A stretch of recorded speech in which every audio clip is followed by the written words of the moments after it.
This is a Glass Box Media podcast.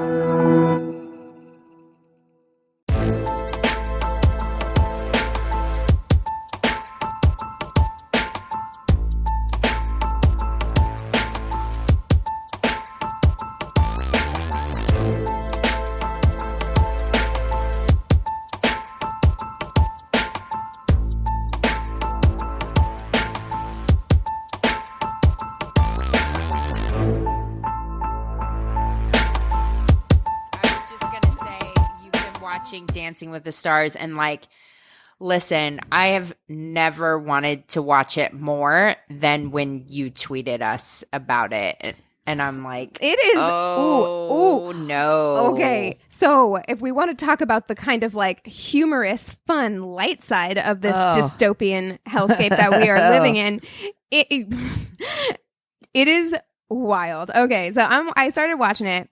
Already it's weird because you go into the ballroom, and I've been in that ballroom. Like I said, I went and saw it live. So I've been in that ballroom, and they have filled all the seats with like lights and stuff. So there's nobody in there. There's no actual audience in there.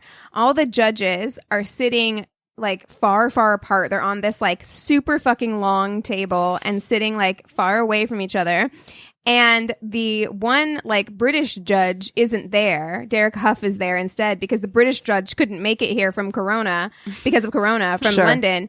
So they are piping in like audience sounds. Oh, sounds and so it is dystopic. so fucking weird. And Tyra Banks is the host. She's the new host. And Wait, who was the host? So before was it Bergeron or whatever his name is? Yes. Who did and like then funniest home videos? And then Aaron Andrews. So it was the two of them like co-hosted. And now it's Tyra Banks, and she has never hosted before. And that lady is shady as fuck. Like that woman is. She has a way. I don't know if I just never noticed, like when I watched America's Next Top Model. Oh, I did. But she has a way of saying things to you where you're like, was that supposed to be a compliment? Like, but it's not. Like, it definitely isn't. It doesn't feel like it. But she says it so lightheartedly. No, one of the people, like the thing I remember from America's Next Top Model is like her talking about smizing or whatever. I'm like, how can she teach that? Because she has some of the deadest eyes I've ever seen in my life. Like her eyes, like they always look, it's terrifying. I would be terrified to have a conversation with her. Like, she's a little scary. It seems like she's trying a little hard. But one of the things about she's no Janice Dickinson. Oh, oh me, oh my. Wow. But one of the things about this, the thing that I thought was like, okay, outside of the fact that, first of all, both of the older white ladies on this show, Carol Baskin and Anne Heche, are bananas. Like, they are insane. Like, Anne Heche did pretty well, and she almost has this, like, kind of like, it's almost a little endearing in Anne Heche in a weird way, even though she's, like, fully insane. How many crystals are in her house? Oh, God. Like, her house is made of crystal. Many. She was, like... I was just like, oh man, her poor like dance partner. It's a lot. It's a lot to handle. But her and her crystal castle. The thing that is the weirdest to me is that like, okay, so when you watch that show, it's kind of like a thing that happens on that show. Anytime a judge gives like harsh criticism, the whole crowd will boo, right? Mm-hmm. So there is no crowd. So the judges are giving harsh criticism, and you just know that there's somebody in like a sound booth hitting like a button. Boo. Like that's just like crowds booing, and like they're reacting to it. And I'm like, no one's there. Nobody is there. You're reacting to nothing. You're reacting to the sound guy. This just makes me think piping in a boo. There's somebody that said that they were like, dude, cheers to Black Mirror for making us live through season 6 or whatever. You hit a new high. Wow. You know, and then of course the piece de resistance. Carol Baskin. Miss Carol Baskin. Miss Carol Baskin. You knew, I told you on this very podcast that they were going to make her go last because they wanted everybody to hang in there. Mm-hmm. Yep. And they did. They made her go last. Did they do Eye of the Tiger though? She did a paso doble to Eye of the Tiger. No. Those things don't even make sense. They don't make sense together. You're like a paso doble. No. To Eye of the Tiger. And man, what? before it was so crazy. Before she goes on, there's like their whole package, beforehand. And her package is like her dancing in front of the tigers in the cage. And you're like, that motherfucker wants to eat you so bad. And then when she's in her bedroom, she's like in her bedroom, she's like, I've never danced a day in my life. So I have been doing virtual reality to try and tighten everything up. And it's just Carol Baskin with a virtual reality, like head like visor on, waving her limbs wildly. Like, I don't know what she was trying to play or do on that virtual reality game, but it was wow. And because there's always someone every season who was just added on as like kind of a novelty. This year it's Carol Baskin, right? Who is gonna be bad at this. Like, they're kind of the joke of the season. Like, they're gonna be terrible. And when they're introduced to their partner, I feel so bad because these dance pros have to act like they are like thrilled, so excited that I got paired with you, when in reality they're like, fuck, the producers clearly hate me. Right. And also it's like suspected murderess. So it's just like, oh my God, I'd be nervous. And so her ex-husband, Don Lewis, his family took out a fucking ad during Dancing with the Stars, where they were like, hi, I'm Don Lewis's daughter and I miss my fucking dad. And like the lawyer got on there and was like, if you know anything about Don Lewis's disappearance or if Carol Baskin was involved, contact us at this number. There's a $100,000 like reward. And then they're like, back to Dancing with the Stars so we can watch her dance terribly. Wild. Oh man, it's yeah. But it is quite the escape, I will say that. Like, if you just, kind of, because then it's dystopian in a less like absolutely terrifying way. Right. Yeah, I need something super, super light. I'm missing like a Parks and Rec or Office kind of show in my life right now, or just something with like absolutely nothing brain space related. Like maybe rewatch 30 Rock or something. Yeah. I need levity in my life right now. I've been watching, there's a YouTuber called Kenny JD, and she like does Get Ready With Me, where she does her music, where she does her makeup, but then she recaps bad movies. Oh, nice. Wow. And I watched like half of her playlist because I'm like, this is fun for me. This is very enjoyable. So I would recommend that. So it's like, how did this get made mixed with makeup tutorial? Yeah, and it's visual. So she's showing clips so you can see it. She started out because there was that movie on Netflix called Tall Girl. Yeah. Oh, yes. And it looked, and she's 6 foot tall. So she's like, I'm going to watch this and review it. And I was dying. At her takes on this film. So there's my YouTube recommendation. Oh, and speaking of YouTube, by the way, we've got some things kind of like down the every time I start this, I don't know if it's pipe or pike. Doesn't matter. We've got some things coming. I meant to look that up for you, and I forgot until just now. We have some things coming. So right now, I'm just kind of like uploading little excerpts of our show. So if you want to go find us, My Worst Date, on YouTube, go follow us, give us a like. I have a Chloe Ting challenge video coming up for you guys, since I know that people were asking us what that was like. So I was like, you know what? I'm just going to film myself doing it for 2 weeks and put it up on YouTube. So if you're interested, we can put the link in the description box for you to find our YouTube channel, and we'll have some fun content whenever the three of us can get back together in person again. Yeah. So, yeah. You get to listen to that. Keegan talk about how much she loves Nickelback. Oh man. God. Listen, before I came over here today, there was a comment on our YouTube where they said they agreed with me. So I just want to point that out for the record. Yeah. Oh my God. What else is going on this week? Silence. Nothing, man. Nothing. I mean, like between the podcasts and trying to figure out YouTube and working, I have no time at all. Yeah. Same. Like, I had to watch Dancing with the Stars in 2 Broken up. installments. Yeah, I had Yeah. to break it up because I don't have enough like concentrated time to like sit and watch anything or do anything. Girl, I'm moving. So my whole life is in chaos right now. It's literally like hell for a Capricorn. Oh, Yeah. yeah. Yeah. I've been organizing the shit out of my house. Oh my I bought- God. Yes. I bought you like have. a labeler, a little label thing, like the old Label school makers are label. the It makes best. like those like Mm. typeface labels. I love it. I love it. I love a label maker. I really do.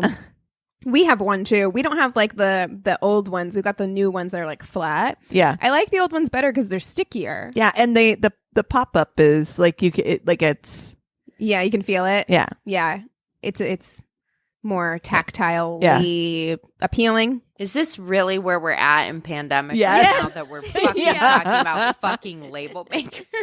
Yeah, which label kind of- makers, and I got like one of those 3-tier stacking things for my spices. Let me also look. This is half quarantine and half adulthood. Like, Yeah. if we have younger listeners, this is what you have to look forward to. Where like I spend my time looking at like when you go to the Container Store Oh. and you are filled with like absolute pure joy, you know that you are old. Oh, God, you guys. So I have to tell you about my very first IKEA trip last week. Oh, Oh. that's right. Speaking of things that old people do that they're excited That they about. love, yes. So I had never been to an IKEA, and I went to IKEA Burbank, which is like, what is it? The biggest IKEA in the United States? It's pretty big. I don't know. I don't know if it's the biggest in the United States, but it is a large IKEA. Let's just say it is. Okay. So it felt like it. So first of all, we get there. I'm excited. I'm like, we're going to literally take care of buying every single thing for our new house today. This is happening. This is how unrealistic I am. Never being in Oh, an IKEA before. that's But in cute. my head, I'm like, we're taking care of all this today. Bing, bang, boom, done. They'll deliver it. I'm done. So we get there and we park. I'm like, damn, this place is big. First of all, you can see that blue building from like 8 miles away, like a beacon. Well, and the road leading up to it is called like IKEA Way. Yes. Or something. Like they Right. named the whole damn street. Yes. So we park and get out and we head towards the entrance. And then we get up these stairs and there's a big sign like Sad Disney World saying the wait time to get into motherfucking IKEA is 90 minutes. And I immediately have a full on Capricorn breakdown. Like my whole plan. Like that's how long it took you at IKEA. You weren't even inside yet. Right. And you had the IKEA meltdown before you were even inside IKEA. They had the fucking like, what do you call them? Not stanchions, A queue? but like the Like a queue. they had the whole metal things, and we walked like the entire length of the line, the 90-minute line to get to the end. Meanwhile, I'm like, should we stay here? And Eric's like, well, we can always like come back next week, like really early. And like in my head, that's the worst idea I've ever heard because we were going to take care of everything today. And I was also very excited to see IKEA and we had made it all this way. It's like a thing. So we wait in line. It actually wasn't 90 minutes. It was more like a half an hour. But we get through. Isn't it amazing how you get like irrationally angry at your significant other when like he's just trying to be helpful, Right. and like, you Absolutely. asked for suggestions and he gave you one and you were like, I will No. absolutely push you into the street right now. That happens to me too, where I'm like, Keegan, he's trying to be helpful, like he's giving you valid suggestions. Like, what other suggestion could there be at this point? Should I go feed you first? I know. I'm like, Amy, bless her heart, texted. She's like, I hope you brought snacks. And I'm like, oh no, we didn't. were we supposed Oh, to bring no. snacks? Should have brought sandwiches. I know. Wasn't ready. Was not ready. So we get in and I'm going through that first part where it's like all the fucking mock-ups or whatever. And I'm like, Yeah. holy crap. It like goes on forever. And I'm like, oh, that's cool. That's cool. And I'm getting ideas. I'm taking pictures and writing things down. I'm like super organized. I'm like, okay, cool. So we can just get on the website and order all this stuff or find somebody. And he's like, babe, we're not even to the, like, there were like 3 more floors that we had to go through. I was like, what? It was crazy. My feet were so sore at the end of that day. And I was also so overwhelmed. I'll tell you, I think we bought some IKEA cookies and like 4 pillows and a throw blanket. And that was our big trip to IKEA. Wow. Because I was so overwhelmed. Dear. There were too many options. You did end up ordering a couch, though, right? Yes, I did. But yeah, it was just like I cannot like I can't make decisions. I would have done the same thing. I like my brain just is like abort, shut it down. way too many options. Decide. No. Oh, I love it. I'm like, there's something about IKEA that turns me into like a small child that is like instantly like in a playhouse. Like, ooh, if I was in New York, this is my loft and this is where I hang my clothes in my really well organized closet. I got off on all the kitchens. Oh my God. Yeah. I was like, I want to live in IKEA in one of their little made up little rooms. I mean, I'm 100% sure that at some point somebody has pulled that thing where they like stay past closing, like hidden under a bed or something. Did you ever hear those stories growing up? Like when people would like stay in the mall or whatever? There's a book. How boring would There's a it be? famous children's book where they stay in the museum. What is it? It's on the tip of my tongue. It's not A Night in the Museum, is it? A Night at the Museum? No, it's because that's the show. Oh, anyways. What is that? I know exactly what you're fucking talking about. I 'cause know. I remember that book. Me too. I would do that it was in great. IKEA though. Yeah. And really they would. hid under like a bench or something and stayed all night. Yeah. But it's like a girl and her brother or something like that. Yeah. Yeah. Oh, what the fuck is that? Somebody is yelling right I now. know. Somebody's sure are. screaming. Blah, blah, blah. Please, if you know it, send us an email. myworstdatepodcast Or just message us on @gmail.com. Facebook. Send us a message. Let us know what it is. I Okay? know that's going to drive me nuts. But yeah, so I thought in honor of my IKEA trip, we should like maybe fuck, marry, kill, like home stores or whatever. Oh, in honor of your move, we can do like home stores. Yeah. Okay.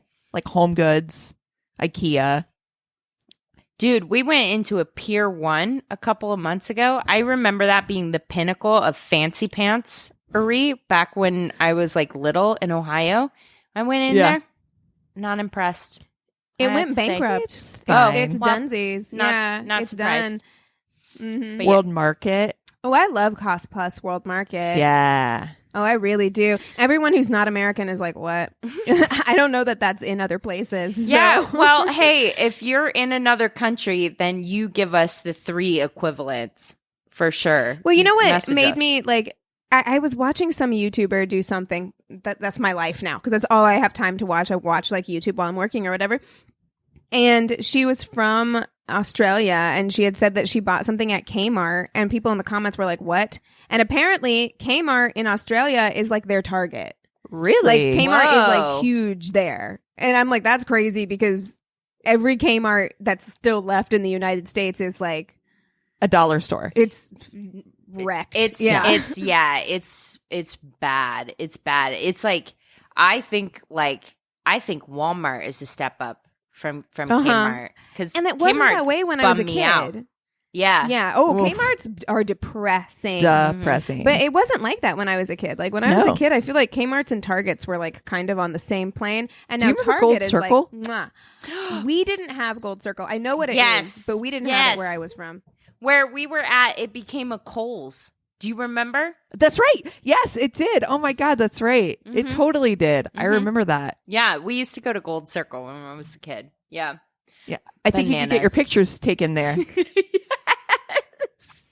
Oh my God, you remember your like freaking 80s baby like glamour Oh, yeah. shots that you would get So from like good. Sears?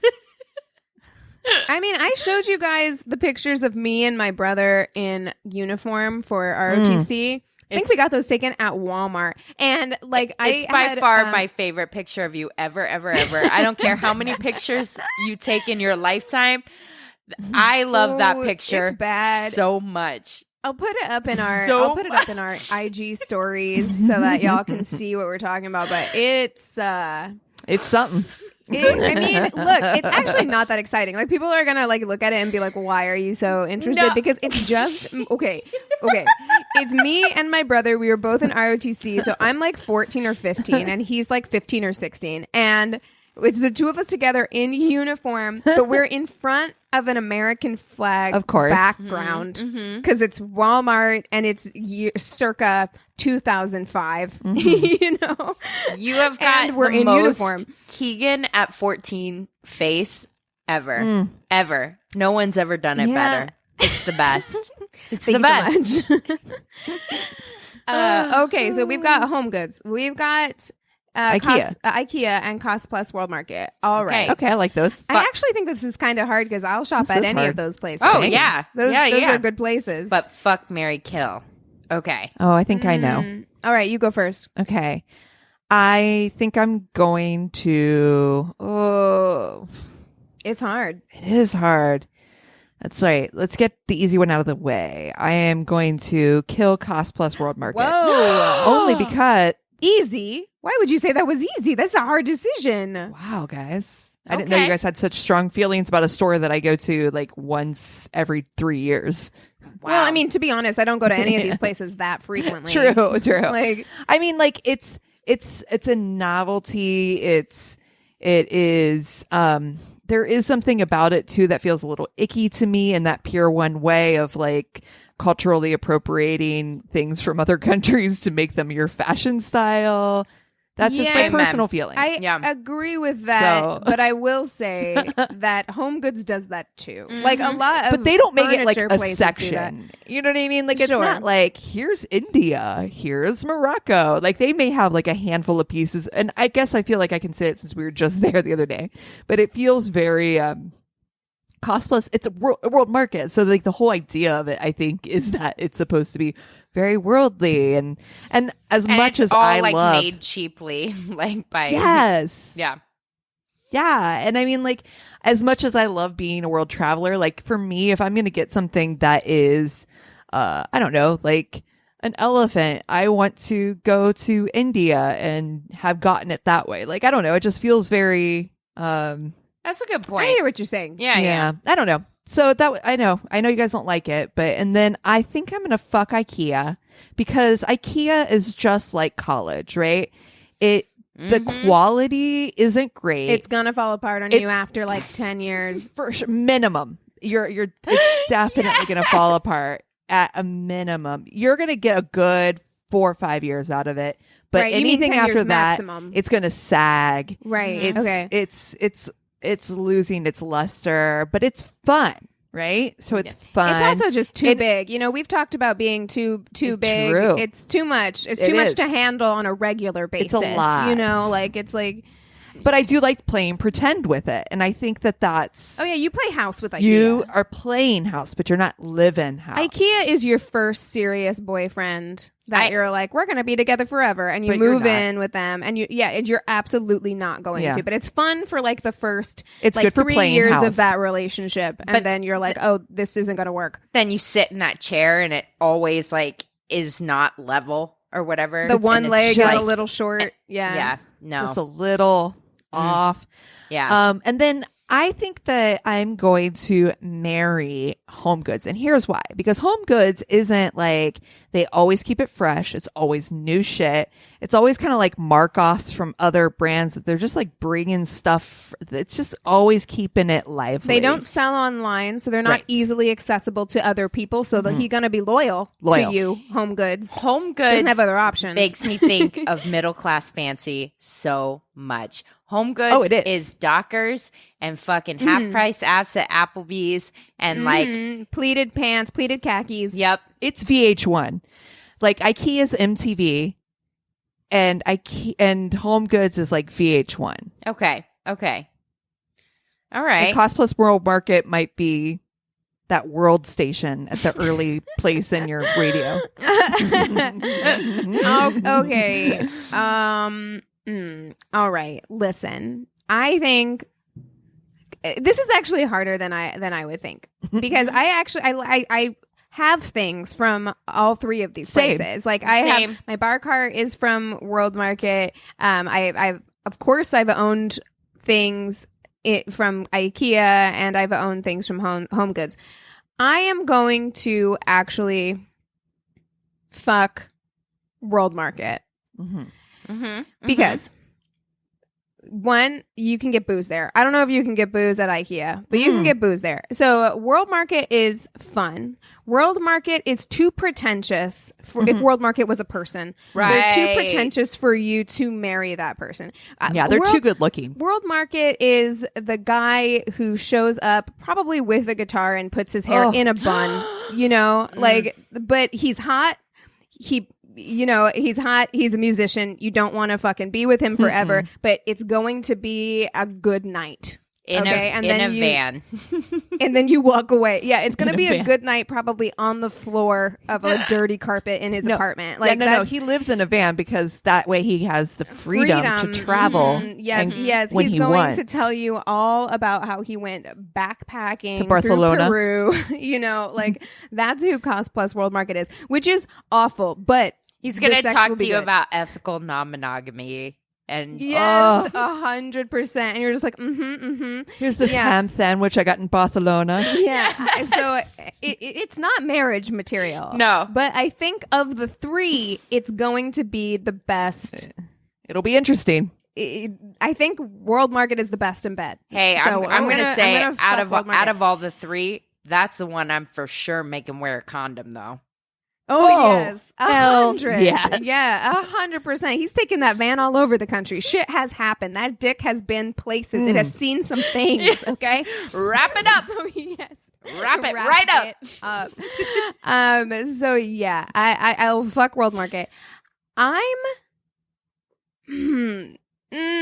hate saying this because I enjoy IKEA very much. But IKEA can get overwhelming. Like you said, it can get overwhelming. There's a lot of people there. People are letting their kids run all over the place in IKEA. I don't like that. It can get wild there. Parking is always a goddamn nightmare. So I'm going to kill IKEA for those reasons. It doesn't mean I don't love you. I do deeply in my soul. It pains me to have to say this, but I am going to do it. And then, I'm going to go ahead and marry Home Goods. It's going to be a boring marriage, but you know what? You got your kicks with World Market. All right. You had your wild days. Now it's time to settle down. You're going to get yourself like a nice gold framed mirror and just have a quiet life. And a cup that says coffee on it. Yes. So you know what you're drinking. Absolutely everything in your kitchen is going to have that weird fucking this is for the tea and this is for flour and this is for sugar. Yeah. Okay. That is the live, laugh, love option, though, I have to say, of the three. It very much 100. is. Home Goods 100. In fact, I think we saw 7 versions of that when we were there. Sides, Yes. Yeah. I was like, Christina, don't you want this And I lovely sign that And says shit on it? I did end up getting a hamper, even though I was pissed off that it said laundry on it. And I was like, well, I'll just put that side towards To the wall. back. Because I was so funny to me. So I was like, they ruined it. You're like, I know what's in it. I put it there. I know what it is. Don't tell me what to do. Okay, so I'm going to be different. And I am going to marry Cost Plus World Market. Oh, damn.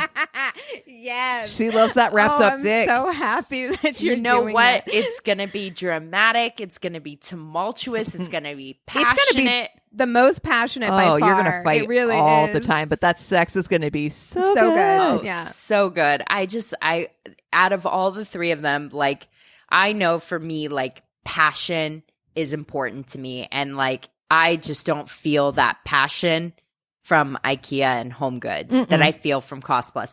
It is problematic, to say the least. It's not always going to be perfect, but he he is very passionate, and so that But you that know what? appeals There to me. is, So yeah, there's Can you something- bring him around your friends? I mean, not without some anxiety. I'll say that. It's Right. not gonna I mean, be. you would have to give us. You would have to. If you brought him around us, he would definitely have to be one of those where you're going to have a meeting 1st and be like, "Listen, I'm about to bring him over. Here's a few quick things about this guy. He has been to Peru. He will tell He you will about bring it up. He will bring it up. He will bring it up. Okay. He knows how to speak a little Spanish, and he will try to speak Spanish to you. the Beto O'Rourke. Nobody give him tequila. No one give him tequila. Oh no.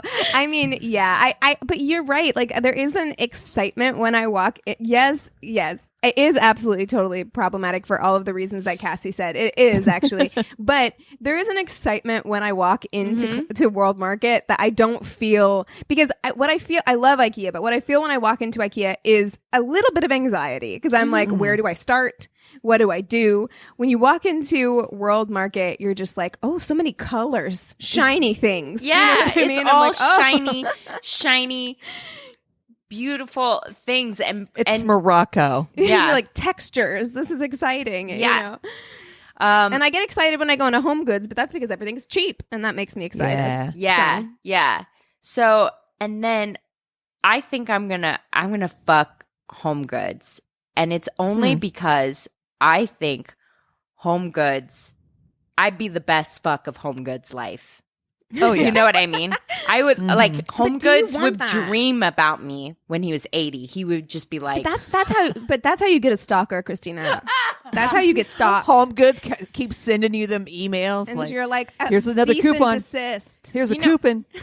I got a text from somebody. This is so funny. I got a text this week from somebody that is very much a Home Goods kind of human. And I was just like, and I hadn't heard from them in like 2 years.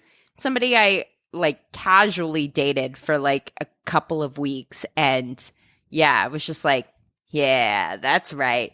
I got it. 2 years later, you're going to hit this up. Coming back for more. I'm You're gonna. like, no, thank it's you. It's a good ego boost or whatever. So Yeah. I'm gonna fuck Home Goods, and then I do have to kill IKEA.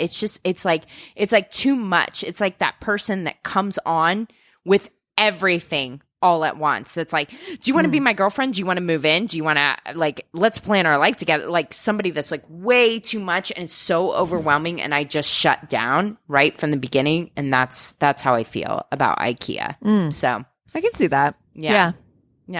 So Oh, I But we like that do one. love you, IKEA.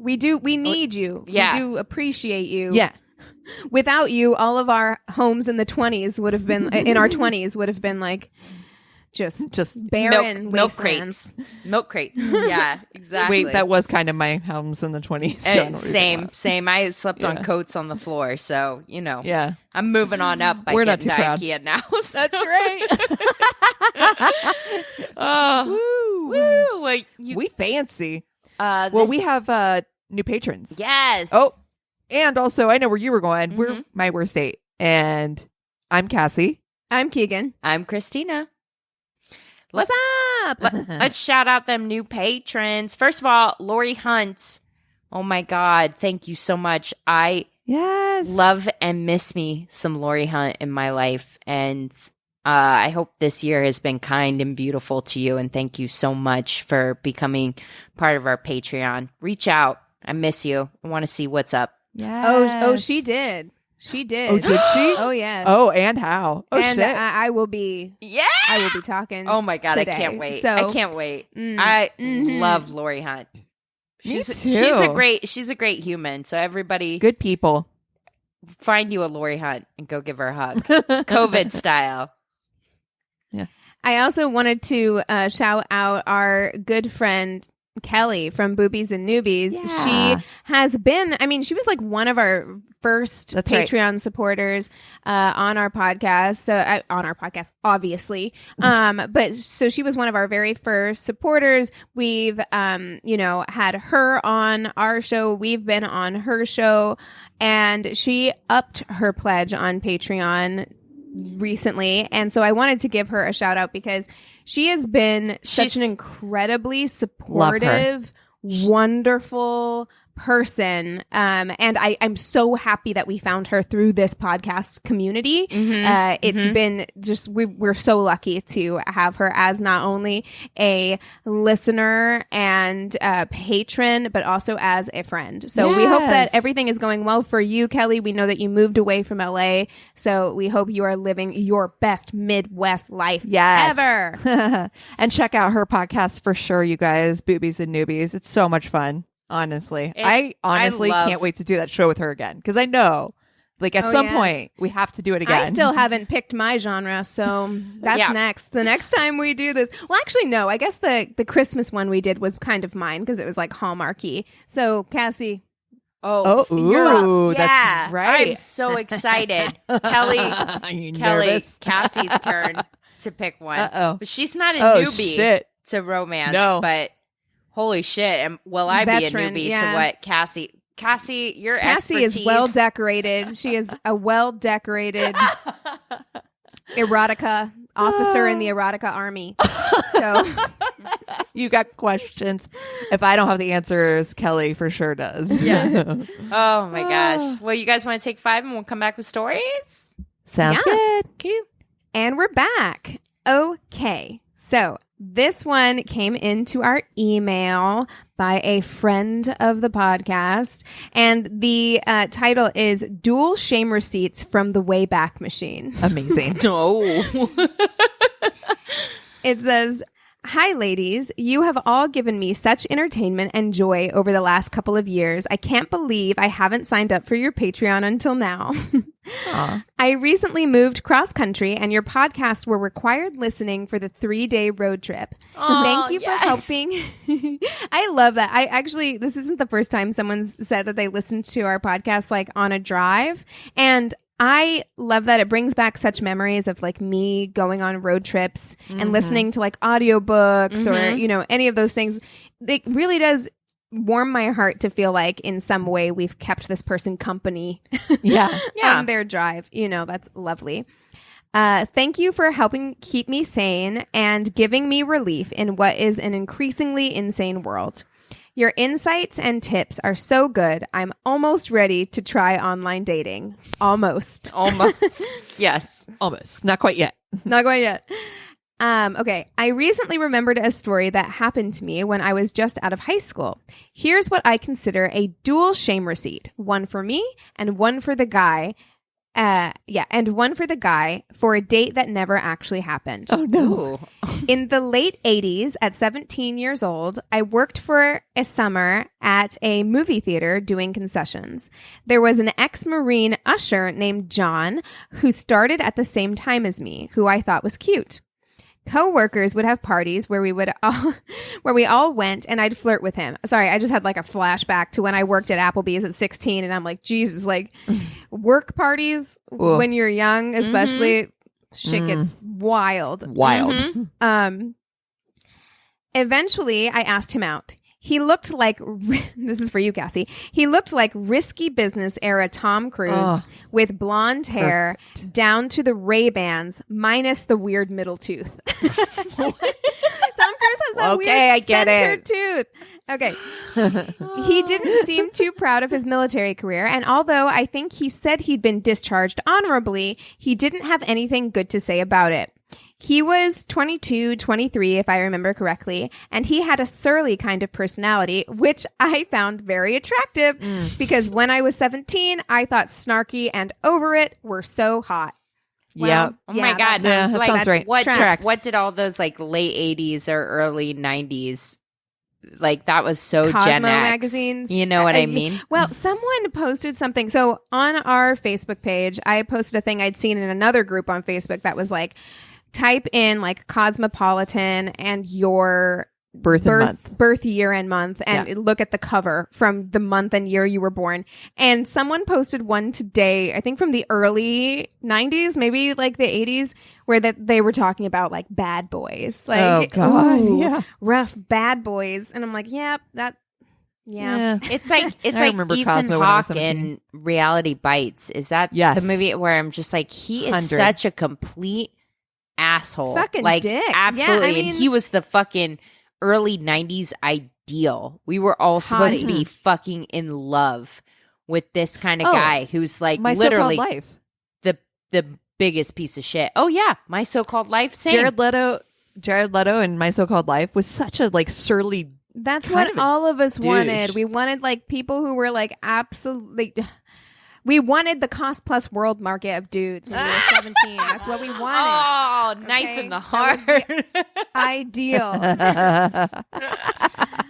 I don't remember the details of the date, but I remember I was going to go over to his apartment to meet him that afternoon. When I knocked on the door, his roommate answered. "Is John here?" I asked. "No, he left," he replied. I was confused. "He's not here? We're supposed to meet up." He repeated that no, John had left about 15 minutes before, and he didn't know when he'd be back. I had seen John's fancy prized truck in the parking lot as I arrived, so I was really confused. But his truck is in the parking lot. Yeah, he's not here. I had no idea what to do, so I left. Cut to a couple days later at work, and I hear some of the other concessions/ushers talking about John, who'd been into work on one of my off days. He had told them that he didn't want to go out with me, so he had hidden in the coat closet when I knocked at the door. He told his roommate to get rid of me so he didn't have to face me in person. Wow. I remember seeing the closet as I spoke to his roommate. It was directly facing the front door. He had been literally 3 feet away from where I was standing, listening to his roommate duck the date for him. Oh, It's all bad, but at 17, Woof. my self-esteem of hearing my coworkers talk about that would have been Well, I had to quit that job. it would have been destroyed. We're done here. Yeah. it just astounds me, and it's like, it's one thing for teenagers or whatever to do it, but we hear stories about people in their 30s, 40s, 50s who just can't like be honest. You know Can't what be I mean? upfront. I mean, and this guy's not a teenager. He's 22 or 23, but still, I mean, he's young, and yeah. I mean, I understand it more here, but at the same time, it's just like you're working so hard. You're working so hard to avoid this date. Like, wouldn't it just be easy? And like, know you're gonna have to see her again. You work at the same place, Right. And it hurts somebody so much more what he did. If he was doing it because he was afraid of her reaction or afraid of hurting her, this is worse. He ends up hurting her worse. Exactly. And it's not like you're doing it to someone you're never going to see again. Like, eventually you're going to have to come clean. Like, like what the next time they saw each other, she could be like, "Oh, so you weren't at home when I stopped by." Right. Then what what happens? Mhm. Okay. Ugh. I had never been stood up like this, and I was filled with rage. So insulted that he'd do that and then openly talk about it like it wouldn't get back to me. Exactly. I realized he was just a cocky, cowardly shit who didn't have the balls to do the right thing. That's his shame receipt. That's right, girl. Mm-hmm. Here's my shame receipt. Oh, no. I was determined to confront him and make him confess his cowardice. So, which, by the way, at 17, I'm like, look at the balls. Big balls on Brett. I would have done what Cassie said. I would have quit my job. Yep. I would have never seen those people again. I would have thrown those relationships away. Deuces, goodbye. Like, no, I'm out. I'm too calculated. I'm with her. I'm all for the revenge. Let's see how you criminal minds your way into this one. Okay. Then I burnt down his house. And we're like, Shame oh, receipt. that took a turn. You're like, oh, well, the foibles of teenage years. And you're like, okay. So I looked up the schedule, found out when he was going to be off work, and went to his apartment again a few days later. I saw his truck in the lot again, so I figured he was home. I knocked at the door. He answered. The look on his face was a little surprised, a little unsteady. He hadn't expected me. Before I said anything to him, I slapped him full across the face. And then I burned his house down. I have to say, this is who I wish I was at 17. Exactly. This is who I was in my dreams. Like, this is who I was in my dreams. Wow. I saw the look of surprise immediately replaced with a flash of anger, and I could tell from his body language that he was holding back from returning the slap, or worse. I yelled at him that I knew he was a coward, that I'd heard that he'd hidden in the closet, and that he could have just told me no in the first place. There was a little more yelling, and eventually he just went back inside and shut the door on me. I marched back out to the parking lot, stuck the gum I'd been chewing on his truck side mirror, and left. The next day, we were on shift together, and he asked me if I'd put the gum there. No, I lied. I was too cowardly to admit it.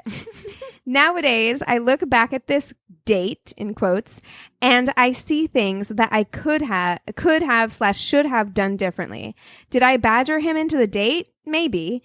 I was a lot more aggressive and eager at that age. Maybe I didn't want to read his signals. But still, okay, I'm going to pause right there.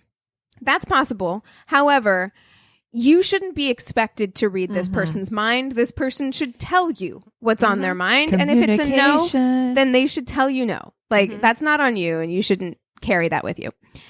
The fact that he was a full adult who'd already been discharged from the military when I was just 17 is a red flag for me now, and I would caution anyone dating around that line of age of consent to be careful. There's such a possibility. Yes.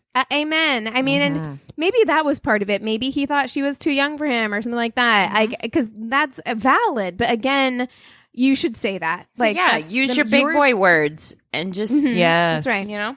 That's right. There's such a possibility of creepiness when you get to the over / underage combo. Part of my attraction to him was definitely because he was older. But now if I see a high school age girl with an older guy, my spidey sense starts to tingle. Should I have slapped him? Definitely not. I was young. This part resonated with me so fucking hard. Okay. I was young and so influenced by movies and soap operas with dramatic face slapping that somehow I thought it was acceptable to lay hands aggressively on another person. I thought for sure part of being an adult was slapping people across the face and throwing drinks in people's faces. Yes. Never have I done either one. No, never. Neither. And I wish I could throw a drink in someone's face. That seems like that's once in my life I would like to do that. Once to someone who really deserved it. Can we like be cast in something in which we would do that? Because I feel like I don't know a time in which I would really. I would love it. You know, the slap across the face makes me think of that episode of Friends. Don't say it, Cassie. What's Friends? Oh my god. I'm gonna kill you. She's like, I'm literally sitting right beside her. I am nervous for my life. This oh is my the god, time is this when the I time slap you someone. I'm nervous. No, I'm just kidding. We don't condone violence. However, it does make me think of that episode of Friends where Susan Sarandon guest starred, and like that she's on Days of Our Lives, and that's her whole character is just like slapping people across the face. I would be on a soap opera just for that. Okay. But yes, she does say don't lay hands aggressively on another person. I realized in that moment when his face changed that I might have made a very, very big mistake. I'm glad he restrained himself, but a different guy might have returned the hit. I have never made that mistake again. I got over my attraction to surly dudes. Give me a Paul Rudd any day. Yes. Should I have done the gum thing? Nowadays, I'd say no. Defacing others' property isn't my jam anymore. But if I did, I'd like to think that I'd be brave enough to admit it, if only to prove to John that I wasn't a coward like he was. So that's my story. Thank you, ladies, for the many hours of laughter and fun. I appreciate you all so much. Cheers, Lori. oh, yay. Love it. Oh my gosh. Yeah, no, all the fucking shit that I've gone through too, and I've never slapped somebody. I'm low key kind of jealous. I'll be honest. Yeah. I'll be honest. Should you slap somebody? I don't condone But it. you know what? She did it once in her life. I It's know. an experience, that's for sure. Yeah, see, that's shit you can get away with when you're 17. As a 38-year-old, I can't fucking slap somebody. That shit's assault. No. Oh yeah, they're calling the cops immediately. Exactly. I'll get my kid to do it someday. Like you go slap them as hard as kidding. you can. Just kidding. Okay. JK. So mine also is from a patron who actually started a blog. It's called datingwithsarah.wordpress.com. So go check it out. She's written in before, and I'm really excited that, you know, we're inspiring people to share their stories and also just like create. I think that that's fucking fantastic. Even if it doesn't have anything to do with dating. I mean, this was just a whim, what we decided to do sure. with this podcast. Yeah, look, here's a sidebar. If you want advice from Keegan, here's a sidebar. Just we need like an intro for this shit. advice from I know, Keegan honestly, can we Corner. have a segment that's just like, just make things. Yes. Just create things. As somebody who has put off creating things because I'm always worried it's not enough, it's not good enough, I don't have the right stuff, I don't have the right equipment, whatever.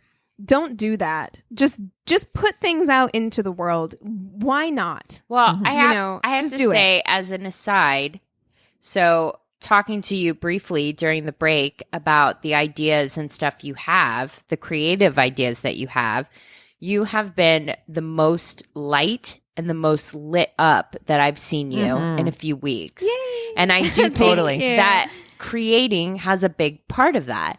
I feel like it's an essential part of the human experience, and we get so drawn into our daily grind that we don't do something that is essentially what makes us human, and that is creating something. And everybody's got their gift to share. So if we teach you guys nothing in this podcast besides don't hit people or whatever, create something. Share something. This is our with new the world. merch shirt. Keegan's rules.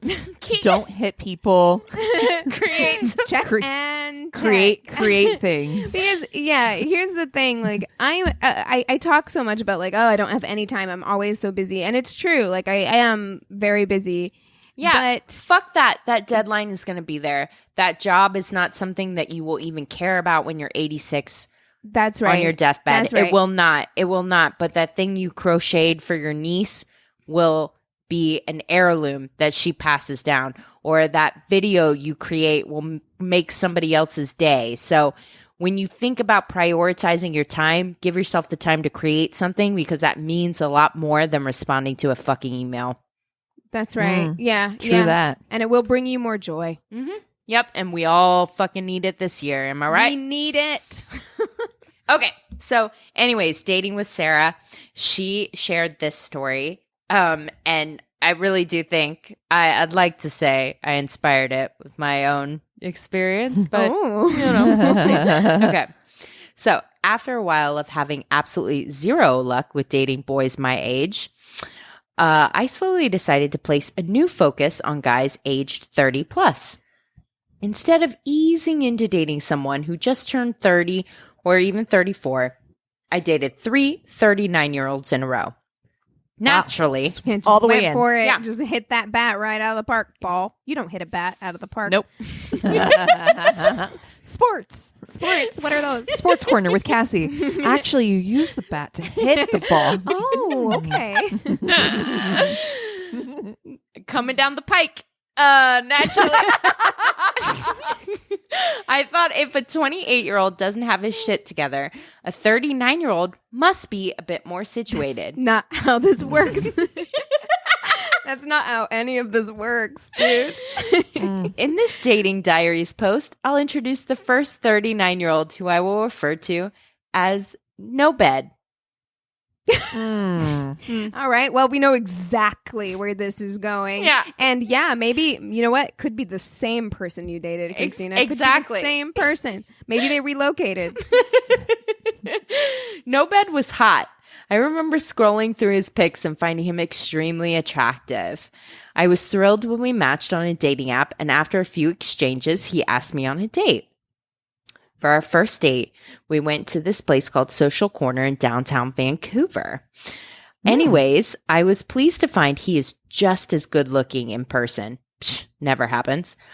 We sat at I don't know. cute Vancouver's table. got some hotties. We sat at a cute table on the patio with the perfect view for people watching. Once we got settled, I was excited to see how we'd interact together in person. No bed picked up his menu and then looked at me and said something. I don't know why I think this next part is so funny. I couldn't catch a word he said. Not even a smidge. Zero. Nothing. I figured it was just loud on the patio. So I asked him to repeat himself. He opened his mouth, and again, I saw his lips moving, but literally could not form a single word if I tried. At this point, I was a bit embarrassed and said, "Sorry, what?"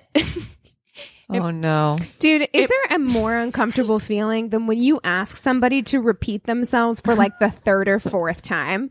Like the number of times that has happened to me where you're just kind of like, eventually you just kind of like nod and you're like, Whatever. I don't know what you said, but I hope a nod will suffice. And it's a side nod because it's not you're quite like, a yes or a no. It's a... Oh, yeah, exactly. Just like a little giggle. And they're like, I actually just told you this was the spot like where my mom died. And you're like, oh. In my opinion, no. a normal person would take this as a hint and knock the volume levels up quite a bit. He repeated Yeah, himself. that's what people do. Yeah. You weirdo. He repeated himself for the third time. I could barely make out a faint "so" at the beginning of his sentence until the words trailed off into the air again. I just Oh my God. gaped. I hate this date. It's not fun for him either. That's what I don't understand. Because I'm like, how are you enjoying yourself if you can't have an actual conversation with the person across from you? Isn't this awkward for you? She says, if you've seen the movie Pitch Perfect, he was Lily. Oh my God, totally. 100%. I thought that's exactly what I was thinking. I needed to be a bit more blunt if we had any hopes of a conversation on this date. I'm sorry, but I literally can't hear a single word you've said. I don't know anything that you've said. He just flashed a smile and then didn't even bother to repeat himself. Can he not hear her? Are we It's like one of these like weird like sound tunnels. Like there's this place in St. Louis that's like in a hotel, and if you stand on one side of this little arch thing in this hotel, and somebody stands on the other side of the arch, you can literally whisper into the arch, and so the person can hear it on the other side. You've been to Idle Hour in Novo, right? It's the same thing. So there's a bar that we have here in Los Angeles that's shaped like a giant barrel. It's like this old kind of like historical bar. And if you, because of the way it's shaped, you better not be talking shit about somebody on the other side. If you are standing in the corner and you're like talking shit about your friend who's standing on the other side, because of the way it's shaped, they hear everything. will travel. Yeah, Oh my God. everything. Speaking of, I had a really weird date at that place one time with somebody that tried to convince me to start microdosing mushrooms, which I'm like, it's like fine. I don't like. I've heard good things about it. Right for you. I've heard good It's things. not right for me. I can tell you right now. I've heard good things about it, but it was just a weird conversation for the first date, and that was literally all he talked about. I couldn't get them on a different conversation. It was But like, you know what, Christina, you're about to marry that because Joe Rogan. Cost Plus World Market is going to talk to you about low dosing hallucinogens for Cost sure. Plus World Market. Definitely. This, sure. Wait, so this is the cost plus date. Okay. All right, sorry. Okay. Go ahead. Okay. So a black hole in the middle of the table. Yes.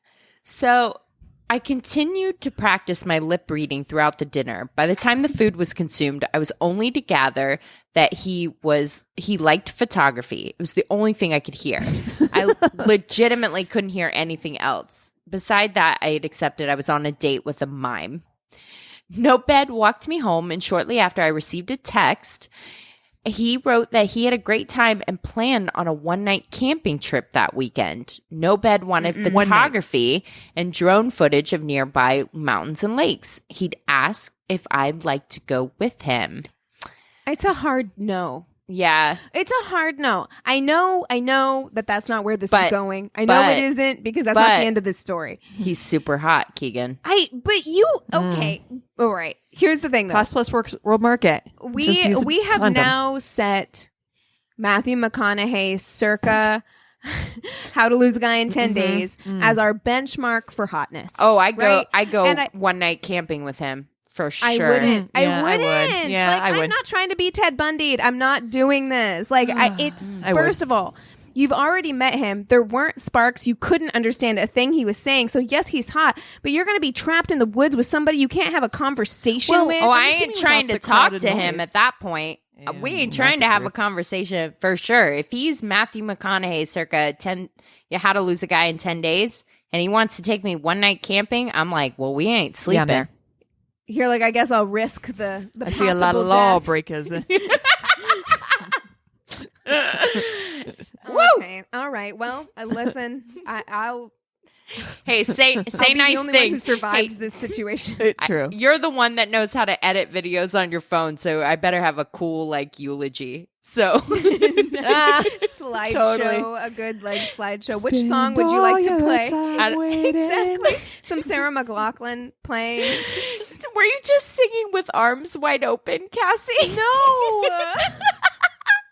No, that wasn't Creed. It was Sarah No. McLachlan I would spit my drink everywhere. with arms wide. You know what? That's what Wow, I'm putting on that is your the song eulogy. now. No! That's what You I'm asked for it.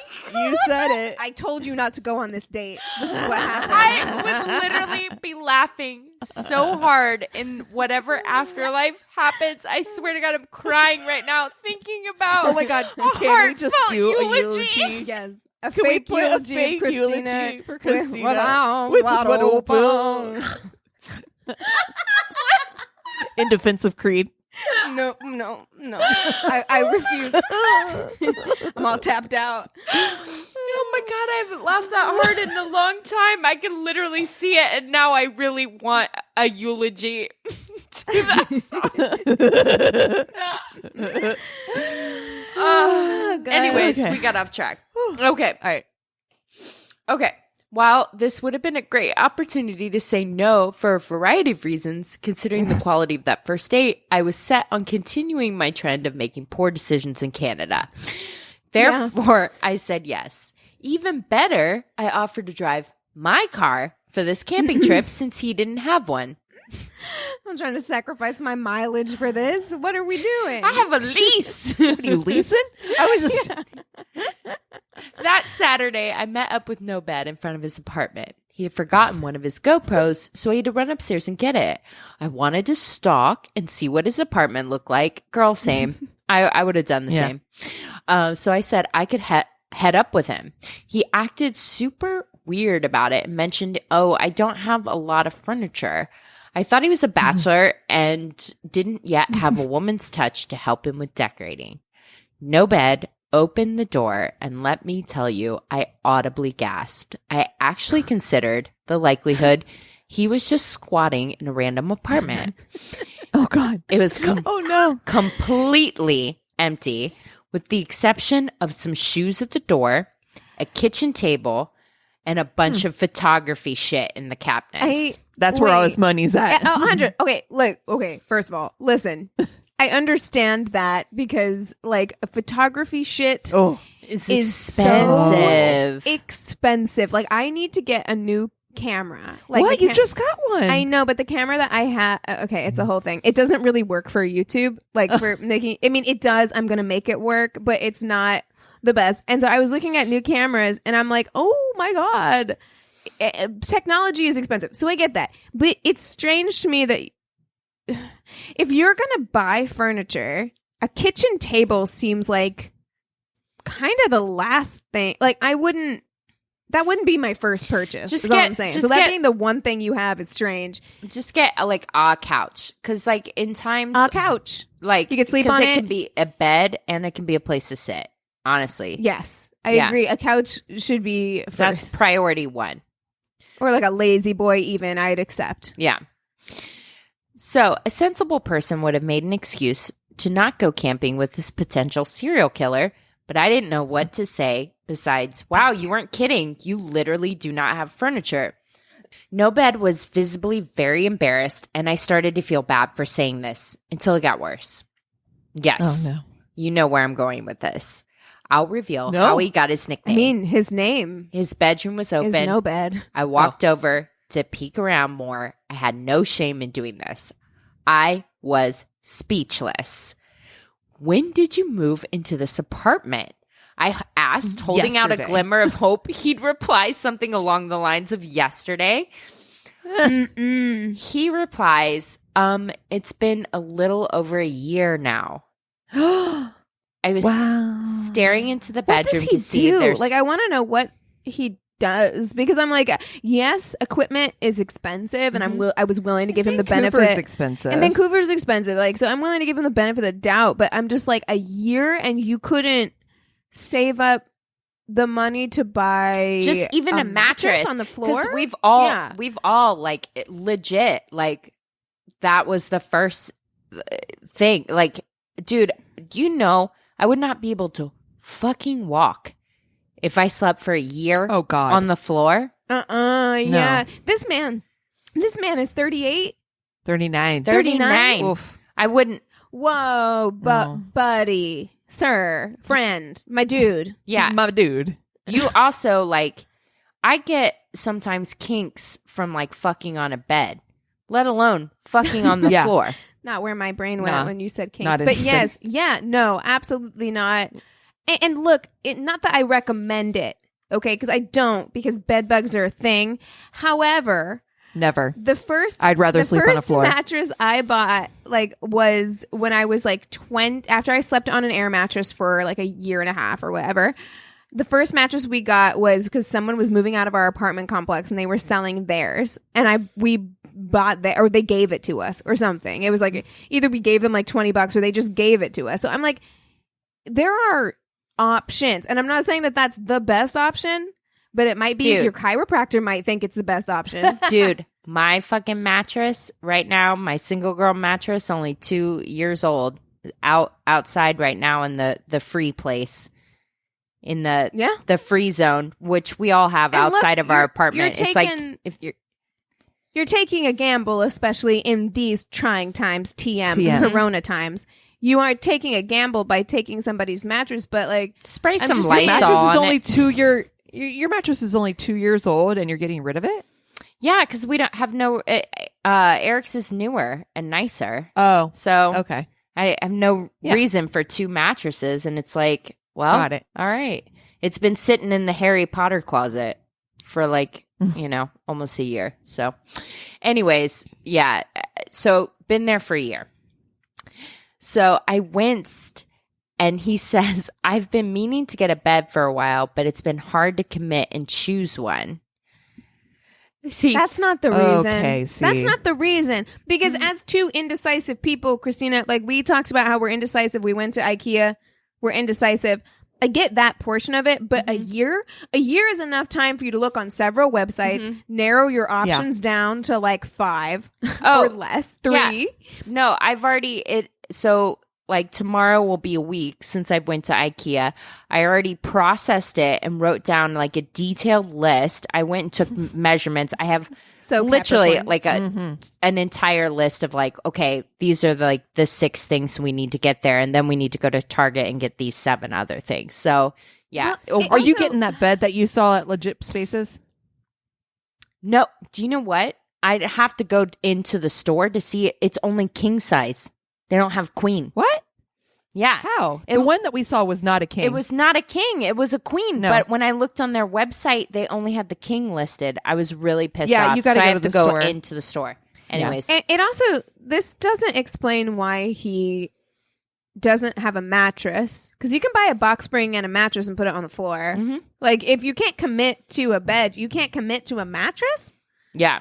I'm sorry. I'm calling bullshit. Yeah, I don't like it. Bullshit. Yeah. I'm No. calling this a second apartment. He's married. Yeah, this is his fun time. This is play apartment. Yeah. Well, you're not playing on the floor. We're not like kids with Legos anymore. So No Bed went on to explain it wasn't about the money. Then he paused and smirked. Actually, in Japan, they don't really sleep on beds.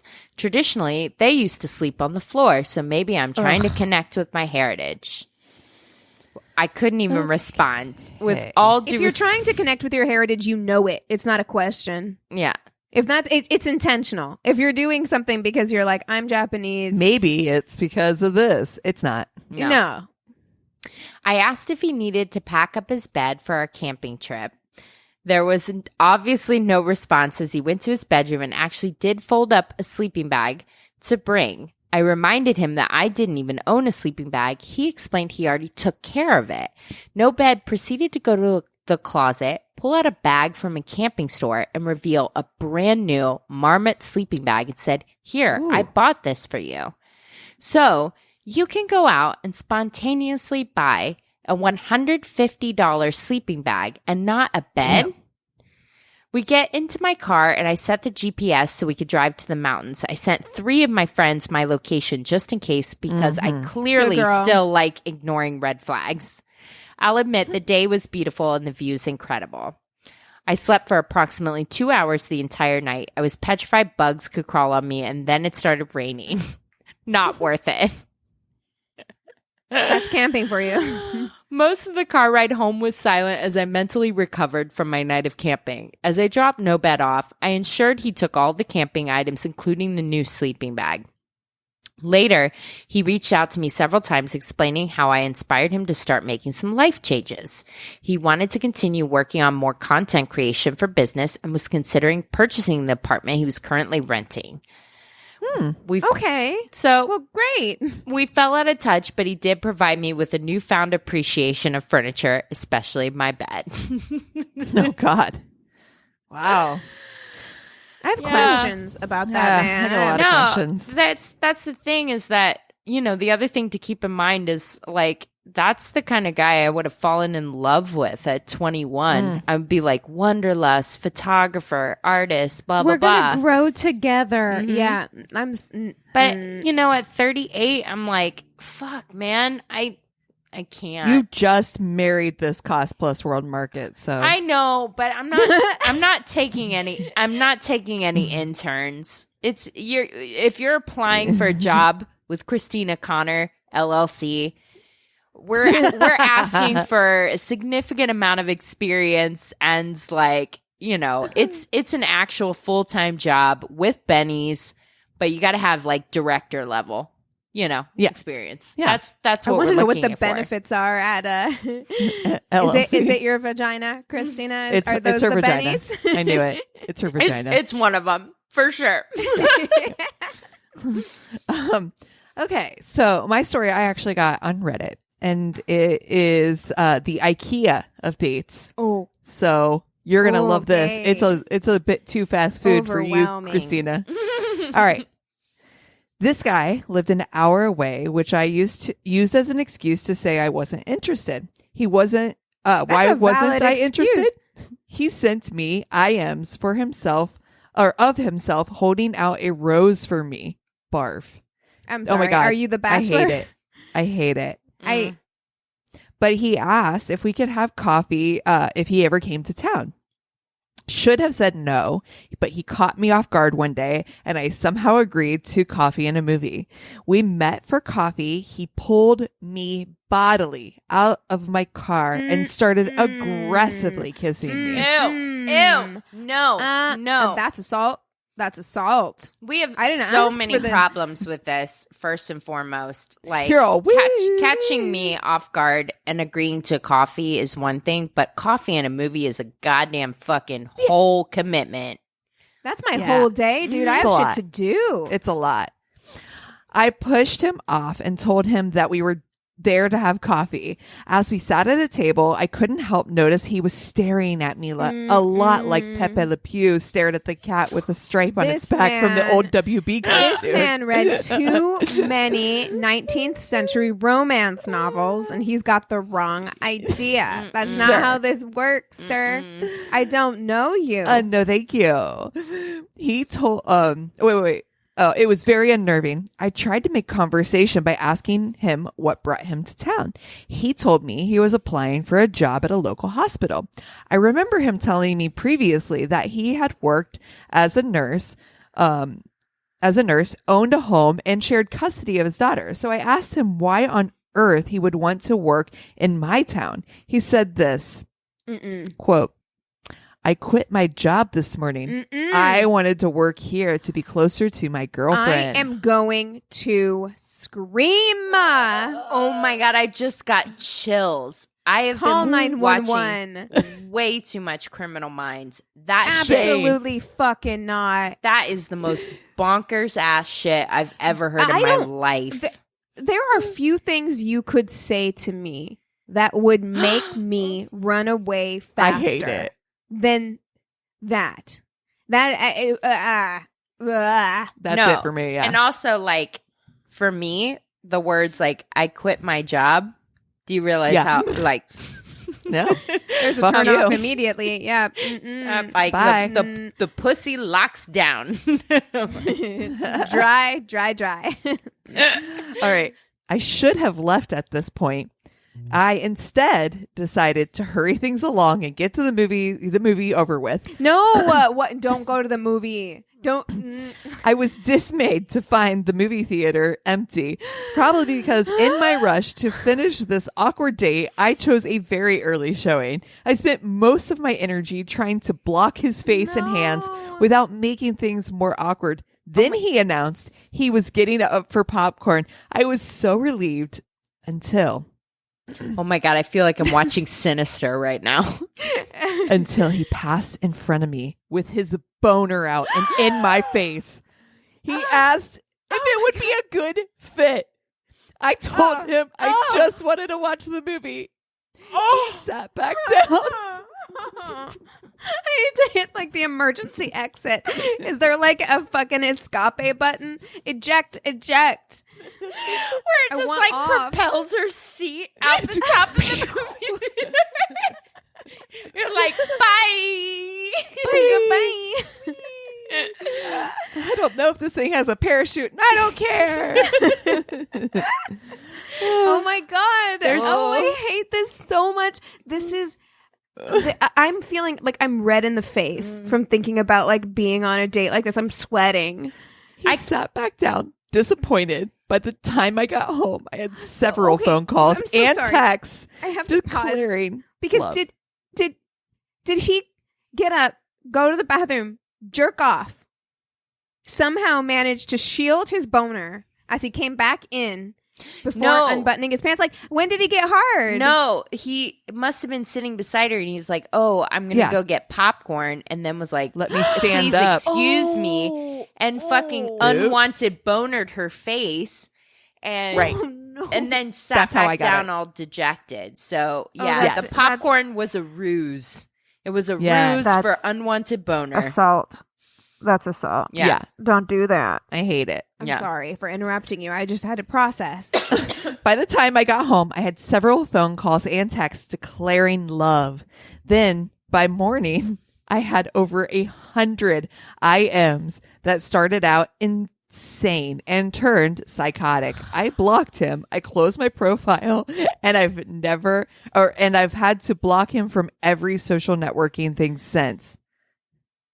The end. Wow, that's fucking terrifying, actually. I That's literally the hate it. scariest thing I've ever heard in my life. Oh, Christina. He quit his job so he could be close to you. It's not the scariest thing you've ever heard in your life. Is it? Oh, no. Is it you're crazy in love? Oh, It might be.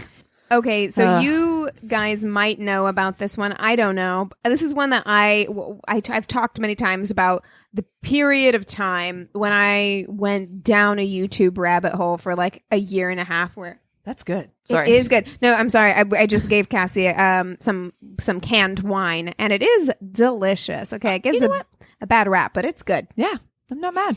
So I went down a YouTube rabbit hole a few years ago where I mean, and this is while I was working too, like on a work computer, and I watched nothing but serial. I literally let YouTube just pick the next video. And so I was just watching. I was down the algorithm rabbit hole where I was just watching like everything that was suggested to me.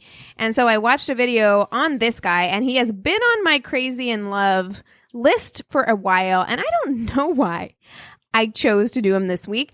I don't know why I continue to do this to you. I don't know. And I'm sorry because like I really feel like I am ruining lives. I'm just straight ruining lives. Not the least of all the two of you. So here's a trigger warning right off the top. Okay. We are going to, and this segment is never a happy segment, but we are going to get into some rough shit, my friends. Okay. So this is the story of Armin Meiwes. Okay. So Armin was born on December 1st. You might know it. You might know it. I think I maybe have talked to you guys about it before on a game night or something back in the day when we could gather. So Armin was born on December 1st, 1961. His dad was a cop, and I don't know what cops make in Germany, but apparently it is a lot of money because his dad bought the family this enormous 36 room, 16,000 square foot home. Damn. I'm in gonna Germany. Go out on a limb and say cops don't make that much, and somebody ought to look to see what Armin's dad was into, because there's getting paid, and then there's family getting money. Paid. Right, like maybe I'll there was trust like this. a family money situation happening here, but like I was like, this does not add up, and it especially doesn't add up because like when his parents got married, his mom was 40 and his dad was 21. So I'm like, where did this money come from? I'm sorry, what? I was at wine in my His mouth. mom was 40 and his Wow. dad was 21 when they married. So there's a large age gap. I want to Yeah. have a conversation about this. Mm-hmm. Because I'm 42 and my son is 23. I cannot in a billion years imagine dating someone my son's age. No, I mean, I have to, as a 30-year-old woman, I wouldn't date a 21-year-old. Like, so, I mean, it's a little odd. I mean, it works for some people, and I will say, like, men do this kind of thing all the time.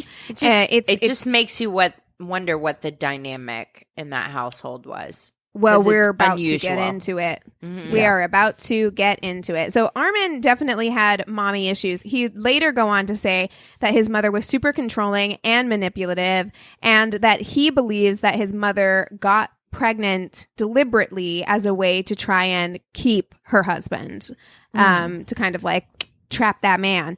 So Okay. he also said that when his parents fought, which was often in the home, his mom would threaten to kill his dad. So, not the healthiest of Don't love that. ways to grow up. When he was 8, his dad had had enough, and he just took off and never came back. He just left. He left that house, that giant ass house. That's how bad it was. He was like, you know what? You can have it. Goodbye. Now, he had 2 older half brothers, but they had already left home. They left home as teenagers because they didn't want to be in this house either. They Damn. were like, I don't want to be around her. That's how bad this woman was. Oh, so Damn. now he's alone. Here's with my his question. mother. In this house, how is this house not big enough for like 5 families Right? to Can't live you there be and on- not see each other? Can't you just be on the other side, like a separate wing? You like, I'll stay in the east wing. You Yeah. stay over there on your half of the house. In the West Wing? That's right. So, yeah, I mean, so Armin at 8 years old is left alone with his mother. And he says that his mom was very, very hard on him. Again, very controlling. And she didn't want to actually do any of the work to maintain this home. So at 8 years old, she was like basically making him like do everything. Now, granted, everything that we have is his word, because it's not like anybody else who was in the house at the time, or, you know, his siblings or his dad were interviewed that I saw. So take that for what it is, you know. around the age of 10, he began to take refuge in books, and he got really, really fixated on Robinson Crusoe. He read it over and over again. He was a little obsessed with it. And I have not read Robinson Crusoe. I don't know if either one of you have. Yeah. No. We learned. You have? Yeah. Okay. We had like this collection of old books growing up. And that's how my dad like taught us to read, was we would read a chapter of books a night. So yeah, Robinson Crusoe was one of them. Old books are my favorite. I fucking love old books. They were my favorite growing up, but I never read like any, like I wanted to read like Jane Eyre and like, you know, That was Jane not me. Austen novels. I didn't want to read Robinson Crusoe or Gulliver's Travels I or think anything there was like that. definitely more of a quote unquote guy's book, you know? Yeah, Robinson Crusoe was definitely like Yeah. a stereotypical dude's book. Yeah. But so he became kind of obsessed with this book. He read it a lot, and apparently that book has a passage in it that describes cannibalism. Yes. So okay. I knew He it. became obsessed with what it would be like to eat another person. My son just told me about this. Really? Yes. All right, buckle in. Ugh. So he was obsessed with this, and it started kind of like consuming his thoughts. He became very fixated on this idea. Around the I age know of this 19, one now. yes, he was eager to get out of that house, which can we blame him? So he joined the army, and the structure really helped him out. He never acted on his fantasies of doing anything. Those kinds of like, they kind of faded away. Like he was in the army, it was kind of taking over his life, and it worked for him. So he stayed in the army for 12 years, and it was a really good, probably the best period of his life. Now, he had many female friendships, but he started questioning his sexuality because he didn't develop romantic feelings for any of his female friends. And so he started kind of like asking around to his friends, like, do you think I'm gay or whatever? And there was one friend who basically said, like, everyone knew Armin was gay except Armin. Like, he was the last person to kind of like figure that out. Aw. And when he did, yeah, I mean, you feel a certain amount of like empathy for him Yeah. because like when he did figure that out, this was like the 80s, and he kind of had a bit of an identity crisis, and he struggled to cope with it. And so he started drinking really heavily, and he got into 2 car accidents kind of back to back due to drinking and driving, and ultimately his alcoholism led him to be kicked out of the army. So after he's That's a big problem. right, because I They're mean, like, nah. there's a lot of alcoholism in the military, just period. So when they're like, Yeah, your alcoholism's showing. you're just in the way. Yeah. So he did get kicked out and discharged from the army. So he moved back home to that giant mansion with his mom at 32 years old. I hate that. It's not good. So now it's the early 1990s, and Armin decides to pivot and start a new career as a What's friends? computer engineer. Now, okay, we all remember the early days of the internet. Shit was wild. Like, it was like Will Smith, Wild Wild West, right? Yep. Anything goes. There was no monitoring of websites. A lot of shady shit went down. So Armin gets really interested in the internet, and he starts spending a lot of his time on there. Now, at this point, his mom is old. She is sick. She is more annoying and overbearing than ever, and he is trying to take care of her. So it makes sense that he needs a refuge. So just like when he was a kid with books, he took refuge in the internet. So while he's surfing the web one day, he comes across a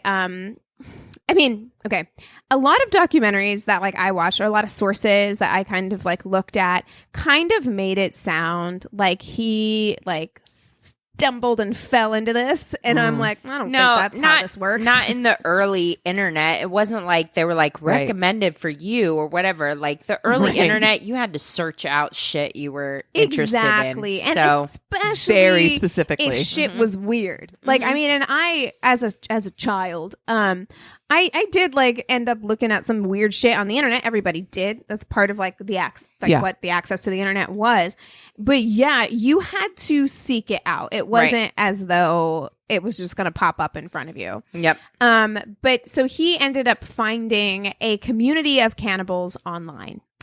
And they were like chat rooms that had like forums and whatnot. And one of the websites was called Cannibal Cafe. So there's that. Now, I watched Bailey Sarian, who I've talked to you guys about before. Yeah. She did an episode on this. She's fucking amazing. I think she's great. So if you haven't watched her stuff, you should go give it a look-see. If you like true crime, go check her out. But there's apparently a thing called like Wayback Machine something that allows you to like go look at old internet pages. I think there's a Reddit. Is there? I think so. Because the Wayback Machine. There's a thing that allows you to like to actually go look at, because this of course has been taken down. The Cannibal Cafe has been taken down. And I was on my work computer, so I was not about to try and like actually find this website. But she did, and she took a look at like it, and a lot of his posts, or pretty much all of his posts, have been removed because of what happened next. But you can see just the weirdness. And it's such a 1990s website because it has like, it's like when none of us knew what websites were supposed to look like, and it had like a brick wall background with wallpaper, you know, one of those. So these people on these forums, they would just talk to each other and talk about their fantasies and how they wanted to like eat people, eat each other, you know. And Armin was like, I have found my tribe. You know what I mean? These are my people. I am feeling accepted. Like, for the first time in his life, he was feeling like, hey, maybe these fantasies aren't that weird. They are. Sir, they are. They are. They but are. Like, he was like, other people feel this way too. I'm not a total weirdo. It makes me think of that story I was telling you guys about with the cannibal cop. Or whatever, where he's like, he didn't actually do anything, but he went far enough that people were like, yo, this crosses the line between fantasy and reality. Yeah, it's a weird thing that these exist at all. Like, it's to, I don't know, like, it's strange to me that this is something that excites people. It's a strange thing. Yeah. But at the same time, you're like, we don't want to cross the line into thought policing either. True. No, I mean, that's exactly what we talked about. Of course we don't, but it's just strange to, like, it doesn't even have to be this wild for me to be like, it's weird that the human brain, somewhere your love map has gotten fucked up, and like you equate this absolutely horrific thing with pleasure in some weird way. Like, something isn't firing right, you've got your wires crossed in some weird way, and it doesn't even have to be this. Like, it could just be anything on My Strange Addiction, right? Where it's like eating a couch. Yeah, it's strange. Making like love to your Camaro. Having sexual feelings for balloons. Like, look, you're not hurting anybody, but it's a fucking... You're hurting Cassie. You're hurting Cassie's feelings a lot. Okay, So he got in so deep that he actually created his own website. And I put in parentheticals here. I was like, what do we think that looked like? Like, black background, neon green text. Like, what do we think his early 90s, mid 90s, homemade cannibal website looked like? No, you nailed it. You nailed it. I was seeing the black background with the neon green text. I feel solid in predicting that, actually. Keegan's MySpace circa ROTC, circa 2005. Okay. So on this website, he talked openly about his fantasies, and he even created fake pictures by using meat. So Army went down to the butcher. He got some meat. He took it back up and he sculpted it like a little crafty bitch and made it look like human body parts. I don't know why that made me think of like those like weird meals that you see from like the 70s. You know what I mean? Oh yeah. Yes. Like, I'm gonna make put it this together look in like little a fish. sections. I'm gonna put it in a fish mold. You know what I mean? Exactly. Strange. It's like tuna and Jello. You know. Yeah. So he posted these pictures on his own website, but also on the other websites like Cannibal Cafe, saying that he had actually killed people and he was eating them. And in the early days of the internet, still, but especially back then, people were back then gullible. needed trolls to really cut down their self-esteem. Honestly, because you give him a couple of modern day trolls, and Army would have just like cowered in his room. He wouldn't have been able, because they would have been like fake news. But instead, you know, it was everyone, my sweet summer children of the early, you know, mid 90s, they just believed him. And in this weird, sick counterculture, he became kind of like an internet celebrity in the cannibal fantasy world, right? Like they were like, wow, we talk all this shit, but Army's out here really fucking doing it. So on September 2nd, 1999, Armin comes home. Sorry, that's a typo. Armin comes home from work to find his mother dead in bed. Which, first of all, I don't see any websites kind of being like, did he kill his mom? Literally no one is asking that question. I need to know. And I'm like, seems a little convenient. The mom that you hate was just dead when you got home from work. But all right, we'll go with it. That she was just dead. Just dead. So it she's happens. dead. And most of us, of course, even if you have a complicated relationship with your mom, you would be sad. Like, this is your mother. Yeah. But he's thinking if Montreal seasoning tastes good on her. he's like, Montreal like, seasoning tastes good on everything. Amen. So he's like, finally, this bitch is gone. This nagging bitch is out of my life. It's time to live my best life. So he's gonna do what all of us love to do. He's gonna go to fucking Cost Plus World Market for cannibals, and he's gonna do some redecorating. So he turns one of the many bedrooms into this like dungeon type cannibal studio. And that's where he's like, it's like his YouTube studio. He's like, this is where I make all my meat sculptures. So Can you imagine if they had his setup in IKEA in like one of their showrooms? oh my God. This is the Armin. This is what you can do if you have a 300-foot dungeon for cannibalism. You're like, oh, it's terrible. I always wondered. Oh man, and I don't know. It's like it's so not funny, but like I don't know why. Wouldn't IKEA have like the best haunted house? Oh, I would love a haunted house in IKEA. oh my Too bad God. Halloween's canceled this year. But I don't know why this is like low key. It's funny to me, just the thought of him like decorating this room where he's like, you know what, this needs more meat hooks. Like that's what I need to put in here. So 2 months after his mom dies, Armin decides to step up his game. On the cannibal websites, he starts sending out basically like the cannibal version of like a Lonely Hearts ad, where he's asking for people who would like to volunteer to be eaten. Right? Yeah. So here's one of the ads, because he sent them out like he wanted to cover as much ground as possible, of course, like any good, you know. So he sent out ads in English and in German. And one of the English ads read, I am searching for a young boy between 18 to 30 years old. Sidebar, I thought it was kind of interesting that he started at 18. He's like keeping this shit legal. Yeah. I'm going to eat you, but I want it to be legal. Yes. If you have a normal build body and you are willing to die, then come to me. Wow. I am butchering you and eating your horny flesh. Wow. Ew.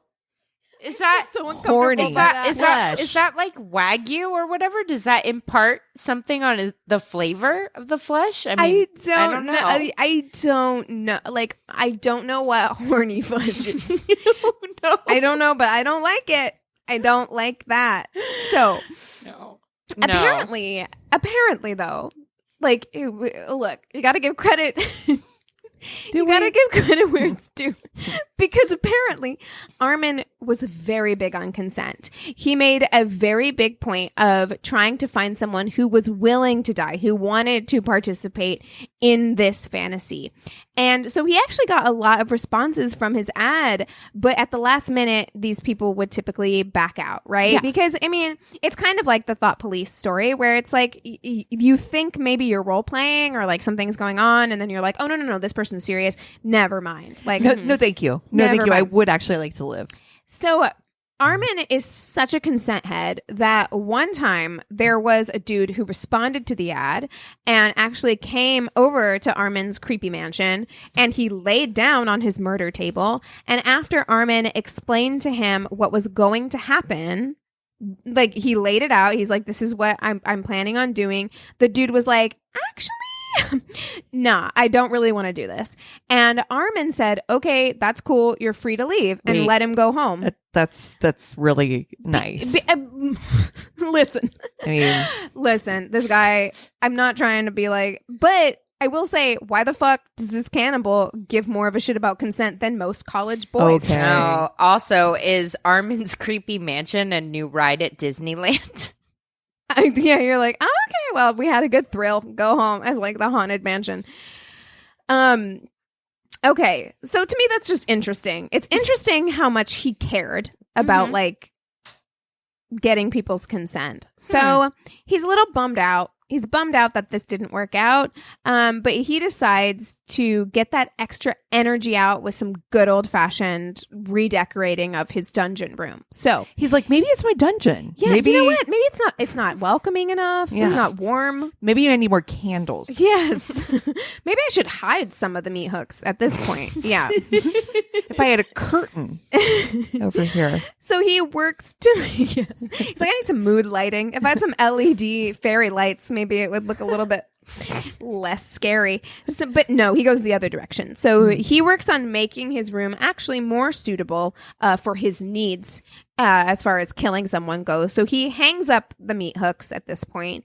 He gets a human-sized cage, and he also makes a paper mache. He has two of these things, right? So he has one paper mache body that he has made to look like body parts. And then he also went and got a discarded mannequin that he made to look like a dead body. Then he's using this shit. He's taking pictures of it. He's posting it on his website. The essentials. Okay. Okay, so when is the last time you guys did paper mache? I mean, I was probably 7. I'm not going to lie. I went to school for art, so it would have been college. Paper mache is fun. I'm not going to lie. It's fun. Yeah. But also, So- it's like paper mache is a little unsettling to me. Do you know what I mean? Like the idea of a paper mache body is more Exactly. unsettling to me than a mannequin. Oh, yeah. I mean, well, it's also more time intensive. Like, Right. paper mache, no matter what you do, it's always going to be like a little lumpy. Like, Yes. it's not, you're right. Like, to paper mache a body is very strange. It makes me think of your story, Cassie, from the Wayback Machine. Yes. Carl Tanzler. Shit. Yes. Oh, I yes. was thinking of the furry doll. I mean, also that, both yeah. of those things. I have a lot of weird ones. Both of those things, yes. So in early 2001, Armin gets a response from a man named... Okay, so I don't know how to pronounce his first name. I swear to God, I heard it pronounced and I didn't write down how to pronounce it phonetically. It looks like Bernard, maybe like Bernd. It's a lot of consonants. Let me see. Bernard? Yeah. It's hard. Sure. Yeah, I don't know. But anyway, It's probably just name, Burn. His last name is Brandis, so we're just going to call him Brandis from here on out. So he is a 34-year-old engineer. He was married, but when he told his wife that he was interested in experimenting with men, it caused a lot of tension in their relationship, and so they separated. So he is currently separated from his wife, and Brandy responds to Armin's ad, and he's like, yes, eat me. So Army is like, I would love nothing more. So the two actually converse. I'm so sorry. It's not funny. It's not. But the two actually converse back and forth for a little while, and they seem to get along really well. There's this kind of like mutual attraction and spark between the two. They have a lot of shared interests, if you will. And so then they book a cruise, and then they get married and happily Fall ever in love. after. The end. Ugh, Oh, that's the best. sweet. Oh, good story, Keegan. Sorry. Okay, so Armin is very upfront about the plan. He tells him how he wants to do it and how he'll be consumed, etc. And Brandis is like, "Word, sounds good." And he also has requests of his own in this situation. For instance, he requested that his skull be used as an ashtray after he died. Oh, That's not the worst. That's not the worst. Hold your tits. Brandis also requests that his penis be cut off and that the two of them share it as a meal together. Romantic. okay. Okay, yeah. So, I How love this. how not hungry good. are you going to be I warned when your you. penis is cut off? You're not thinking about food at that point. I mean, clearly something isn't firing correctly for them, period, to be having these thoughts at all, in my opinion. So, I don't know. I mean, I guess if you're already that disconnected, maybe it's fine. I don't know. So This is fine. This is fine. So later on, Armin would say that his plan was always to be respectful of the wishes of the volunteer and to do anything that they requested. So Brandis said that the penis thing was a huge fantasy of his. So Armin was like, "I got Your you, wish boo." is my command. Yeah, that's right.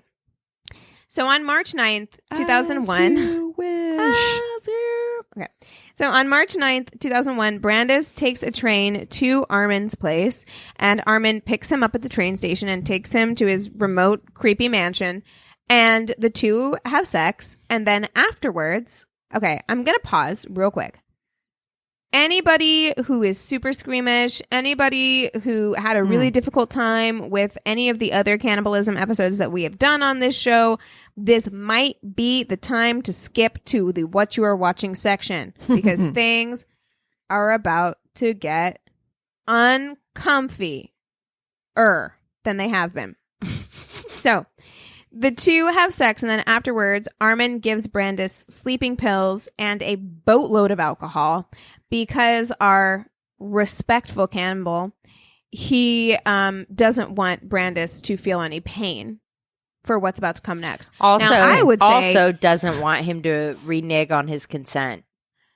I mean, it's possible. Could be that too. However, yes, I mean that's definitely possible. However, he did get full consent from Brandis to take the sleeping pills. He didn't put them in his drink or hide it in any way. It wasn't sneaky. It wasn't sneaky. He did ask. Now, as far as once they're taken, what does that say about consent? Exactly. I don't know. Exactly. But he did take them. He did take them willingly. So he takes these, and also, in my opinion, I'm like, dude, could you not get some hydros or some kind of real serious pain medication? Because sleeping pills and alcohol ain't gonna do it, son. No. It's not enough. No, So- it's not. Not even to stub your toe, let alone get your dick cut off. It's not enough. It's not enough. So he gets his consent for that, and then he also gets his consent to film the process. So he sets up a camera while Brandis gets good and comfy on the table, strips down, lays down on the table, and so he's in the creepy Do you think murder there was room. there was mood music on at the time? They're playing They're like- Sade or something. Yeah. So This is no ordinary love. oh, that's so bad. The name of the episode. This is no ordinary love. It's not. It is not. That's for real. So he's probably in this creepy fucking murder room that Armin has established. And I'm not going to go into serious detail here because YouTube is a blessing and a curse, and you can find good things on there and you can find things that will ruin your life, and you can find details. He's had a lot of interviews where he has talked about what happened here. So I'm not going to get into serious details, but this is where he cuts off Brandis's dick, and it turns out shockingly, that the sleeping pills and booze did not, Not in enough. fact, do enough, because he describes that homeboy let out a earth-shattering scream because he was in Yeah. Oh, yeah? serious pain. He felt everything. So Armin takes the dick to the kitchen, leaves Brandis in the murder room, goes to the kitchen. He cooks it up with some seasonings, and then he Spiced it up with some brings it back. Zatarans. Can I say, like, Bam. I'm very sensitive to texture. I don't really like It sounds terrible. tripe or things that have Oh, a no. chewy texture. No. And I've got to say that I don't even like calamari. the penis Well- is not the very first thing that I would go for. It's like a It's a not. pig snout or something. You know, Do you That's not a think- tenderoni because pepperoni. People like I don't know, like I guess it resembles a sausage, so people are like maybe the texture will be the same. Can't be. It's not, and I can tell you that Because because she's Armin, tasted it. Sorry. because Armin said that it was not good. He was like, it was chewy, it wasn't good. He fed it to Brandis and then himself, and he was like, it did not taste good. It was chewy. Would not recommend. Yeah. Ugh. He's like, would not recommend. 1 star on Yelp. He's like, in my world's okayest cookbook, TM. Yeah, he was disappointed. It's a really. I'm sorry. This is such a fucked up. I don't know why I do this to you. I don't know why I do hate it. This. Why do I Look, do it? But here we are. So Armin moves Brandis to. So after his dick is cut off, of course, is messy. It's a messy situation. Yeah. I don't know why they didn't assume that it would be a messy situation. What, right by that femoral artery? That's Like- weird. Like, really. So he moves him to the bathtub. He takes him, he puts him in the bathtub. He's bleeding all over the place. And his plan is just to leave him in the bathtub and check on him every 15 minutes until he bleeds out. Which seems, for our, up until this point, fairly respectful cannibal, this seems cruel, right? Like, I'm Yeah. just like, it's painful. You're just leaving him there. I think it probably wasn't what he imagined. The reality of it was probably too much. Do you know what I mean? Well, and he Were you tasted like- that penis and he was like, nah, this is not that good, this you feels like a guys. mistake. Yeah. Yeah. But he actually said in an interview that the process was so slow that he went and got a Star Trek book and was just kicking it, reading the book, waiting for Come for on. the deed to be done. Yes. Why didn't he cut that artery? Like, why didn't he just... It's I don't Right know. there. It's Do you- right there. Can you I don't imagine know. what a fucking eternity it was for Brandis Right. to like Like, slowly bleed out? and let me tell you how slow. So 3 hours go by, Woof. and Brandis isn't dead yet. I gotta be honest, I bled out way faster than that, bruh. So, I mean, so you're like, no winning. brag. Yeah. But so Armin goes in there and he's like, I'm sorry, my guy, but this is taking too long. So I'm just going to get this over with. So he gives Brandis a kiss. And That's nice. he's nothing if not respectful. So he gives Brandis a kiss and then he cuts his throat. So once Brandis is dead, Armin cuts up the body. He puts some of it in his chest freezer, hidden under some frozen pizzas, some like DiGiorno's. And then he pulls out all the stops for a dinner for one. So candles, his best china, some wine. And then he cooks up. That's really, it's respecting Brandis is what he's He's doing like- now. I feel so bad laughing about this because this is a human being. It's terrible. It Also, really though, is. I But gotta be honest with you. If it weren't for all the intense, like, Consent. Yeah. that's kind yeah, of the it thing. would be It's- way more doesn't- horrible. it it's doesn't what change makes the this story. thing. But No, it doesn't. But yeah, But yeah, okay. So we'll get to that in a minute. yeah, But it's okay, hard to process. it is. It's a weird story to talk about. Okay. So he then cooks up part of Brandis with some potatoes and some sprouts. Armin gave interviews where he describes everything, like what everything was like, what it tasted like, etc. But I am not going to go into that. The internet is a wild place. Yeah, you can find it for yourself if you want to know. I don't need it. He then uploads photos that he took during and after Brandis's murder to the cannibal websites that he frequented. And of course, people on these websites have seen him upload photos of meat and things before. So they either think he's actually killing people and they're like, woohoo, or they think that this is just another one of his pictures of ground beef, you know? And so somebody sees that photo is like 911. That's a real fucking person. Well, but no, like that's the thing is that he spends the next 8 months going through his supply of Brandis. And around late November, he's like, you just get yourself one human and you can be eating off that for months. You're like, listen. And again, there are details about what he does. No, and okay. Anyway, so around late November, he starts to run out and he's like, gotta get me some more people meat.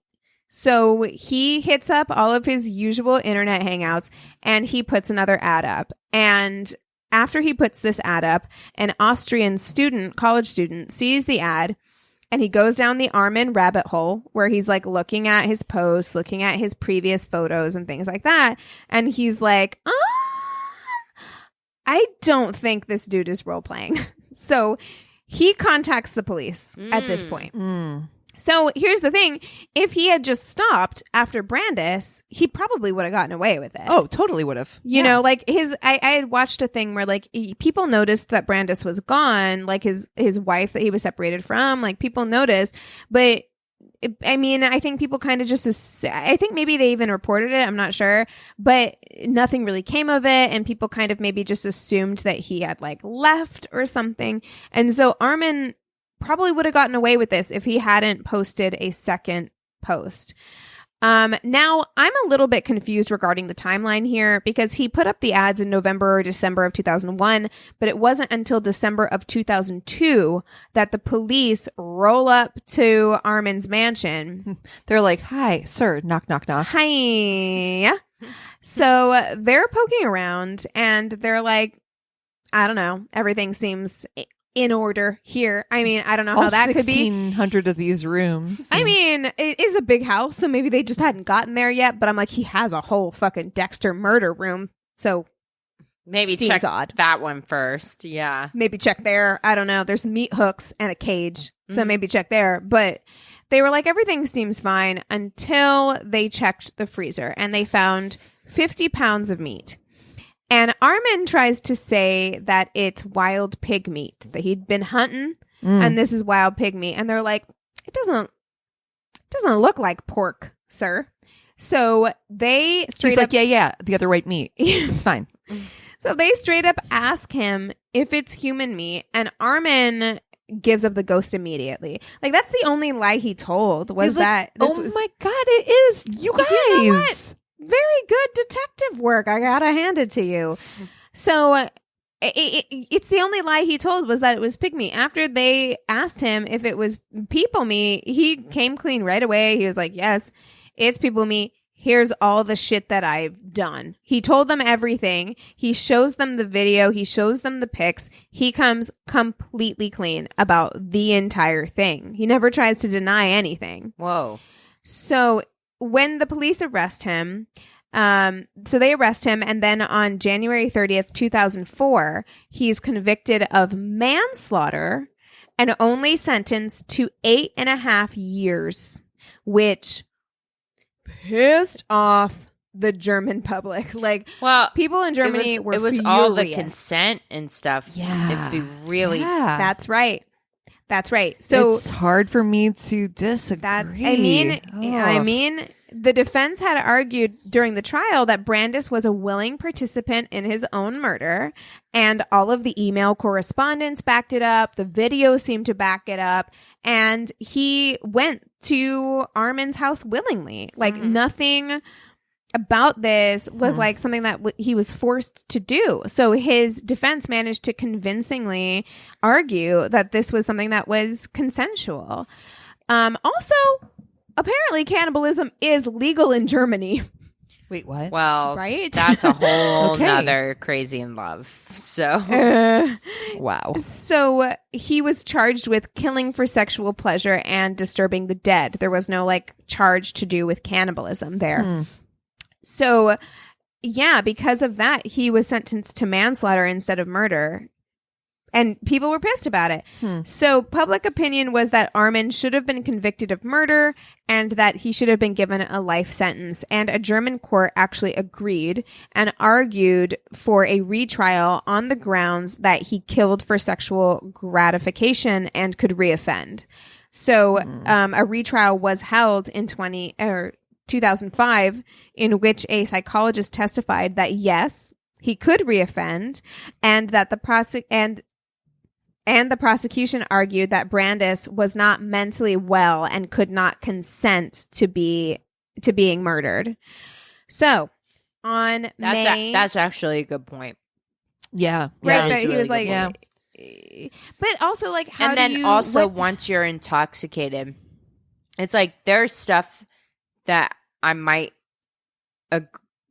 you know what I mean? Like where I'm like, oh yeah, like I really want to do like butt stuff. And then I, You're like, never mind. never mind. But then I get drunk and I end up doing Yeah. butt stuff. And then I'm like, I wish I I hadn't really wish I regret it hadn't the done next day. that. Yeah, if I hadn't have been drunk, I probably wouldn't have agreed to it. You know what I mean? Where I'm just like, Sure. there's stuff But I that think you that but as you he can't was give taking 3 hours consent to in the bleed. moment if you're intoxicated.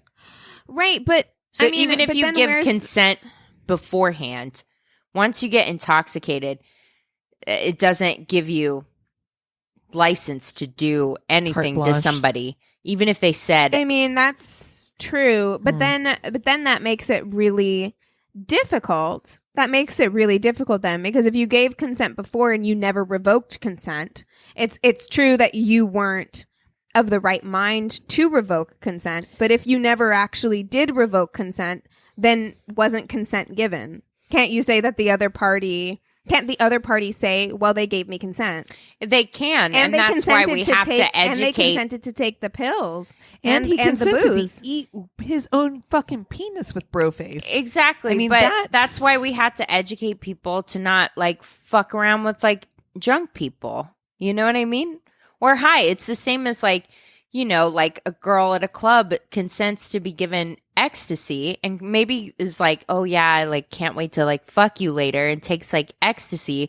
And then like a couple hours later may not be like in the right state. And it's like, yes, a couple hours before she was like game for this. And she was like, yes, I want to take this X or whatever. But in can the you moment, punish the other person if the consent isn't revoked, Right. because that becomes a really slippery slope Yeah. as well. If Because like, if 2 hours later she hasn't been like, you know what, bruh, because if she says no, then yes. But if But- she had said yes and she's not saying no, and she agreed to take the ecstasy, Mhm.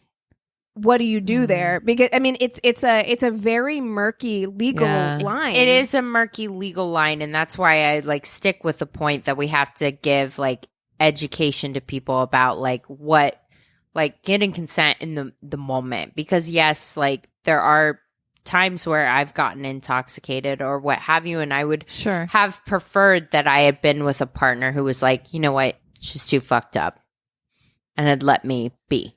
Do you know what I mean? Right, but the whole reason he came over was to be eaten. Right. But like he didn't come over for like any other reason. So why would Armin have assumed that that the consent would be revoked? No, he wouldn't. You know, don't it's like have a weird it's Yeah. a weird thing. It's Yeah. like I don't know. And that's what makes this case so strange. Is Yeah. like because the line It's so hard to tell what he's thinking, even because even if he agreed to take the medication and the alcohol, he was into the idea was actually the whole idea of eating his penis was his own. And so once he got to that point where he's eating, even as he's slowly bleeding out, he probably could have changed his mind and said, you know what? fucking Right. take me to the hospital. And I think And Dude because Face he did may it have. before. Like, I think that's kind of the weird Yeah. thing is that, like, he was so... He didn't want to kill someone who didn't want to die, which Right. is it's a weird thing. I mean, and it's not like we're trying to be like we stan a fucking like absolutely No, not no, no. Like, In defense but- of but it- cannibalism. no, no, not no, in the no, least. no. We're not doing an in defense of army on this thing, but it is kind of like it's just that's what makes this case interesting is that like what do you do when someone has consented to dying? Not Like it's eat them. I'm going to No, go no, out on of a limb course. and say that you don't I mean, eat them. Even if they're like, cannibalism I'm should cool be with illegal you in Germany. eating me, I'd be like, you know what? You said it was Nah. cool, but I'm not going to do that. But it's a nah for me, Yeah. dog. I mean, Well, and I think if you're going to eat me, let me at least like wait until I die, and then do with me as you please. Yeah, I don't You know give what a I'm fuck saying? if Like, I'm already but dead. maybe Armin would have Yeah. waited if he hadn't Natural asked. causes and whatnot. If he hadn't asked for it, I don't. Yeah. It's a very like. It's an incredibly fucked up situation. And you know what? If cannibalism had been illegal, then maybe this could have been avoided. There you go. Because it's like, why isn't cannibalism illegal? Like, it's such a strange. Okay. Anyway, I want to put a full disclaimer on here that I am not defending this. This is not cannibal. in defense of cannibalism. I'm just saying, from a legal standpoint, it's a difficult Right. road to walk. It's like it's a very unusual situation. But anyway, so there was a retrial, and he was on May 10th, 2006, in a Frankfurt court. He was convicted of murder and sentenced to life imprisonment. And he is now still in prison. And in case anybody was wondering, he is a vegetarian. Okay. So he has Brilliant. come forward and he said that like He's like, this you know is- what? He's like, All you know meat what? bad. This is bad. Yeah, Meat he is has murder. actually- he's come forward and said that like he regrets his actions and that he doesn't want anyone to be radicalized the way he was radicalized, and he believes that there are 800 at least cannibals living in Germany right now. Yikes. So there you go.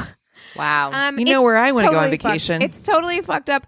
And like, again, because I don't want anybody coming at me being like, Keegan is defending this motherfucker. It's not that. No. It's just that like I can see from a legal standpoint how difficult this was to how it ended up being like not a murder case. Like I get it because Yeah. it's like, how do you Not saying it's a good thing. We're At just all. saying that's How do you process it's- that? Yeah. Mm. Yeah. Yeah, good So one. anyway, Woo. sorry to all of you. Wow. Ooh, well, what are you watching? Whoa. Okay. So Change gears. change gears. Besides Dancing with the You Stars. guys, the one thing that I've watched besides YouTube and Dancing with the Stars, Anthony and I are really trying to watch. Like, we have all these movies and shows that we need to watch, and again, we don't have a lot of time, so we had some time last Sunday, and we were like, let's watch something that's been on our list. And Uncut Gems was on Netflix, so we watched it, and okay, I want to see it. it is a good movie as far as it's a well done movie, and I fucking love Idina Menzel. She's amazing. Adam Sandler was very, very good in it. I have never been so anxious in a movie in my whole life. That's Like, exactly what Eric said. It ramped up my anxiety. Like, I was, first of all, why are you yelling? The whole movie, people I are don't love that. screaming. I They're don't love it. yelling the whole movie. And I, as someone who's been to New York and was like, this is magical. I love it. This is a place where dreams are made. Watching that movie made me feel like everyone in New York is an asshole. And I know they're not because I've been to New York. But that movie really does make you feel like everyone's yelling, everyone's mad, everyone's mean. Like, why? I'm so anxious. Every decision that Adam Sandler makes is the wrong decision. Oh, I'm that makes yelling me at my anxious. TV screen. That shit makes me anxious for Oh sure. man. You're like, don't go in there. No. just like don't be an asshole. Just don't be a fucking idiot. Like throughout the whole movie. But I mean, it was a well done film. if anybody would like to watch it, it's not a bad movie. It's just if you have anxiety, go in with your fucking eyes open because I've never been so anxious in a movie in my life. Right. Well, I'm not watching anything other than Criminal Minds still. That is a long journey, and it is many a season, and I am still on it. But I forgot Jennifer Love Hewitt was like. That's where I'm at. Yes. Oh, Holy shit! I forgot. I didn't even know that she was on it. I was like, oh shit! I love her. I was like, I'm excited. Oh shit! Yeah. So I didn't even know. Yeah, I've been so that's on where that I'm journey at too. And I'm actually. I watched The Social Dilemma on Netflix. Oh, I can't bring myself. I cannot. Holy shit. It's brilliant. It's really good, and I think everybody should watch it. If you think I cannot. You are being manipulated, you are. If you don't realize you're being manipulated, you are. And fucking everybody should watch it, and children should not be on social media. The end. But it's really good. I definitely recommend that everybody watch it, because if you think that all Facebook is doing is selling your data, that's not what they're selling. They're selling you. They're selling you. Oh, well, yeah. Your time and your attention. Like, that is the product, not your data. Mm-hmm. Your data is something that's precious to them. They're not going to give that away. They're not going to sell it. Anyways, it's a huge thing. I fucking loved it. I thought it was amazing. I'm glad that it's out there. So how close are we to getting like 3 houses just in the middle of nowhere and disconnecting from the internet? Very 100% close. Pretty close? Very close. Pretty close? I'm not watching. Oh, go ahead. No, go ahead. Finish. Oh, sorry. I thought, so the other thing, and I didn't know if Keegan had seen it yet, but my scary movie for the month that I agreed to watch with Eric is Antebellum. Oh my God, I haven't seen it yet, but oh my gosh, I want to watch it so bad. So scary. Ooh, I'm excited. Oh, Yeah. Have you watched it? It's good? No, not yet. I haven't seen it. It's Sunday night, so I'll give you a heads up when I do see it. But want to actually, you know what? I don't know if we'll be able to do this, but text me when you guys are getting ready to start it, and me and Anthony will try and start it at like around the same time, so that we can like talk about it Sunday night. I want to watch it so bad. You guys know from deep cut from the early days of this podcast that Janelle Monáe is bae. Like, I fucking think that she's amazing. I was on set with her when I was doing background. She's fucking gorgeous in real life. She's tiny. She's like 5 foot, but she's like gorgeous in real life. I cannot wait to watch this movie. All right, my God. It looks cool. good. I'll text you. But I will never watch it. I mean, like it's scary. I'm not down for the scare. It looks scary in a maybe too real way. Like they planned this shit before 2020 hit, and now the rest of, like all of us are like, I don't know if we can make it. So I'm not watching anything other than Criminal Minds, but I have been reading, and it doesn't have anything to do with X-rated content, surprisingly. Oh. I've decided to, because I was going to reread my favorite book, which is Charles Dickens. What I totally blanked. I hate it when that happens. My Great Expectations. Great Expectations. Oh. Yeah. Great, which is my favorite. But I was like, I need to try something new. And so I was like, I've never read David Copperfield. And so I started the David Copperfield journey. That's just depressing though, dude. Listen, I have to say, like, there's something super magical to me about the way that Dickens writes. Yeah. I just love his writing. And I know, like, there's a reason there's a word called Dickensian, like there's a reason. I mean, you talk about Tale of Two Cities. I mean, French Revolution. I mean, it's Charles not good. Dickens' writing is a phenomenal. Of course, he's a he's phenomenal such a good writer. writer. I love reading his writings. It is funny to me that in the most depressing year of our lives, you are reading fucking Dickens. Copperfield. Like, Yeah. it's like, I was going to read A Tale of Two Cities. Yourself? I was going to read A Tale of Two Cities, and I was like, nah, too soon. Oh my God. Too soon. Brilliant. I can't. Well, hey, if you've got shows that you want us to watch, books that we should read, stories that we need to tell, you need to go to our one-stop shop of a website. It's myworstdatepodcast.com. And we love you guys so much. Cheers. This is a Glass Box Media Podcast.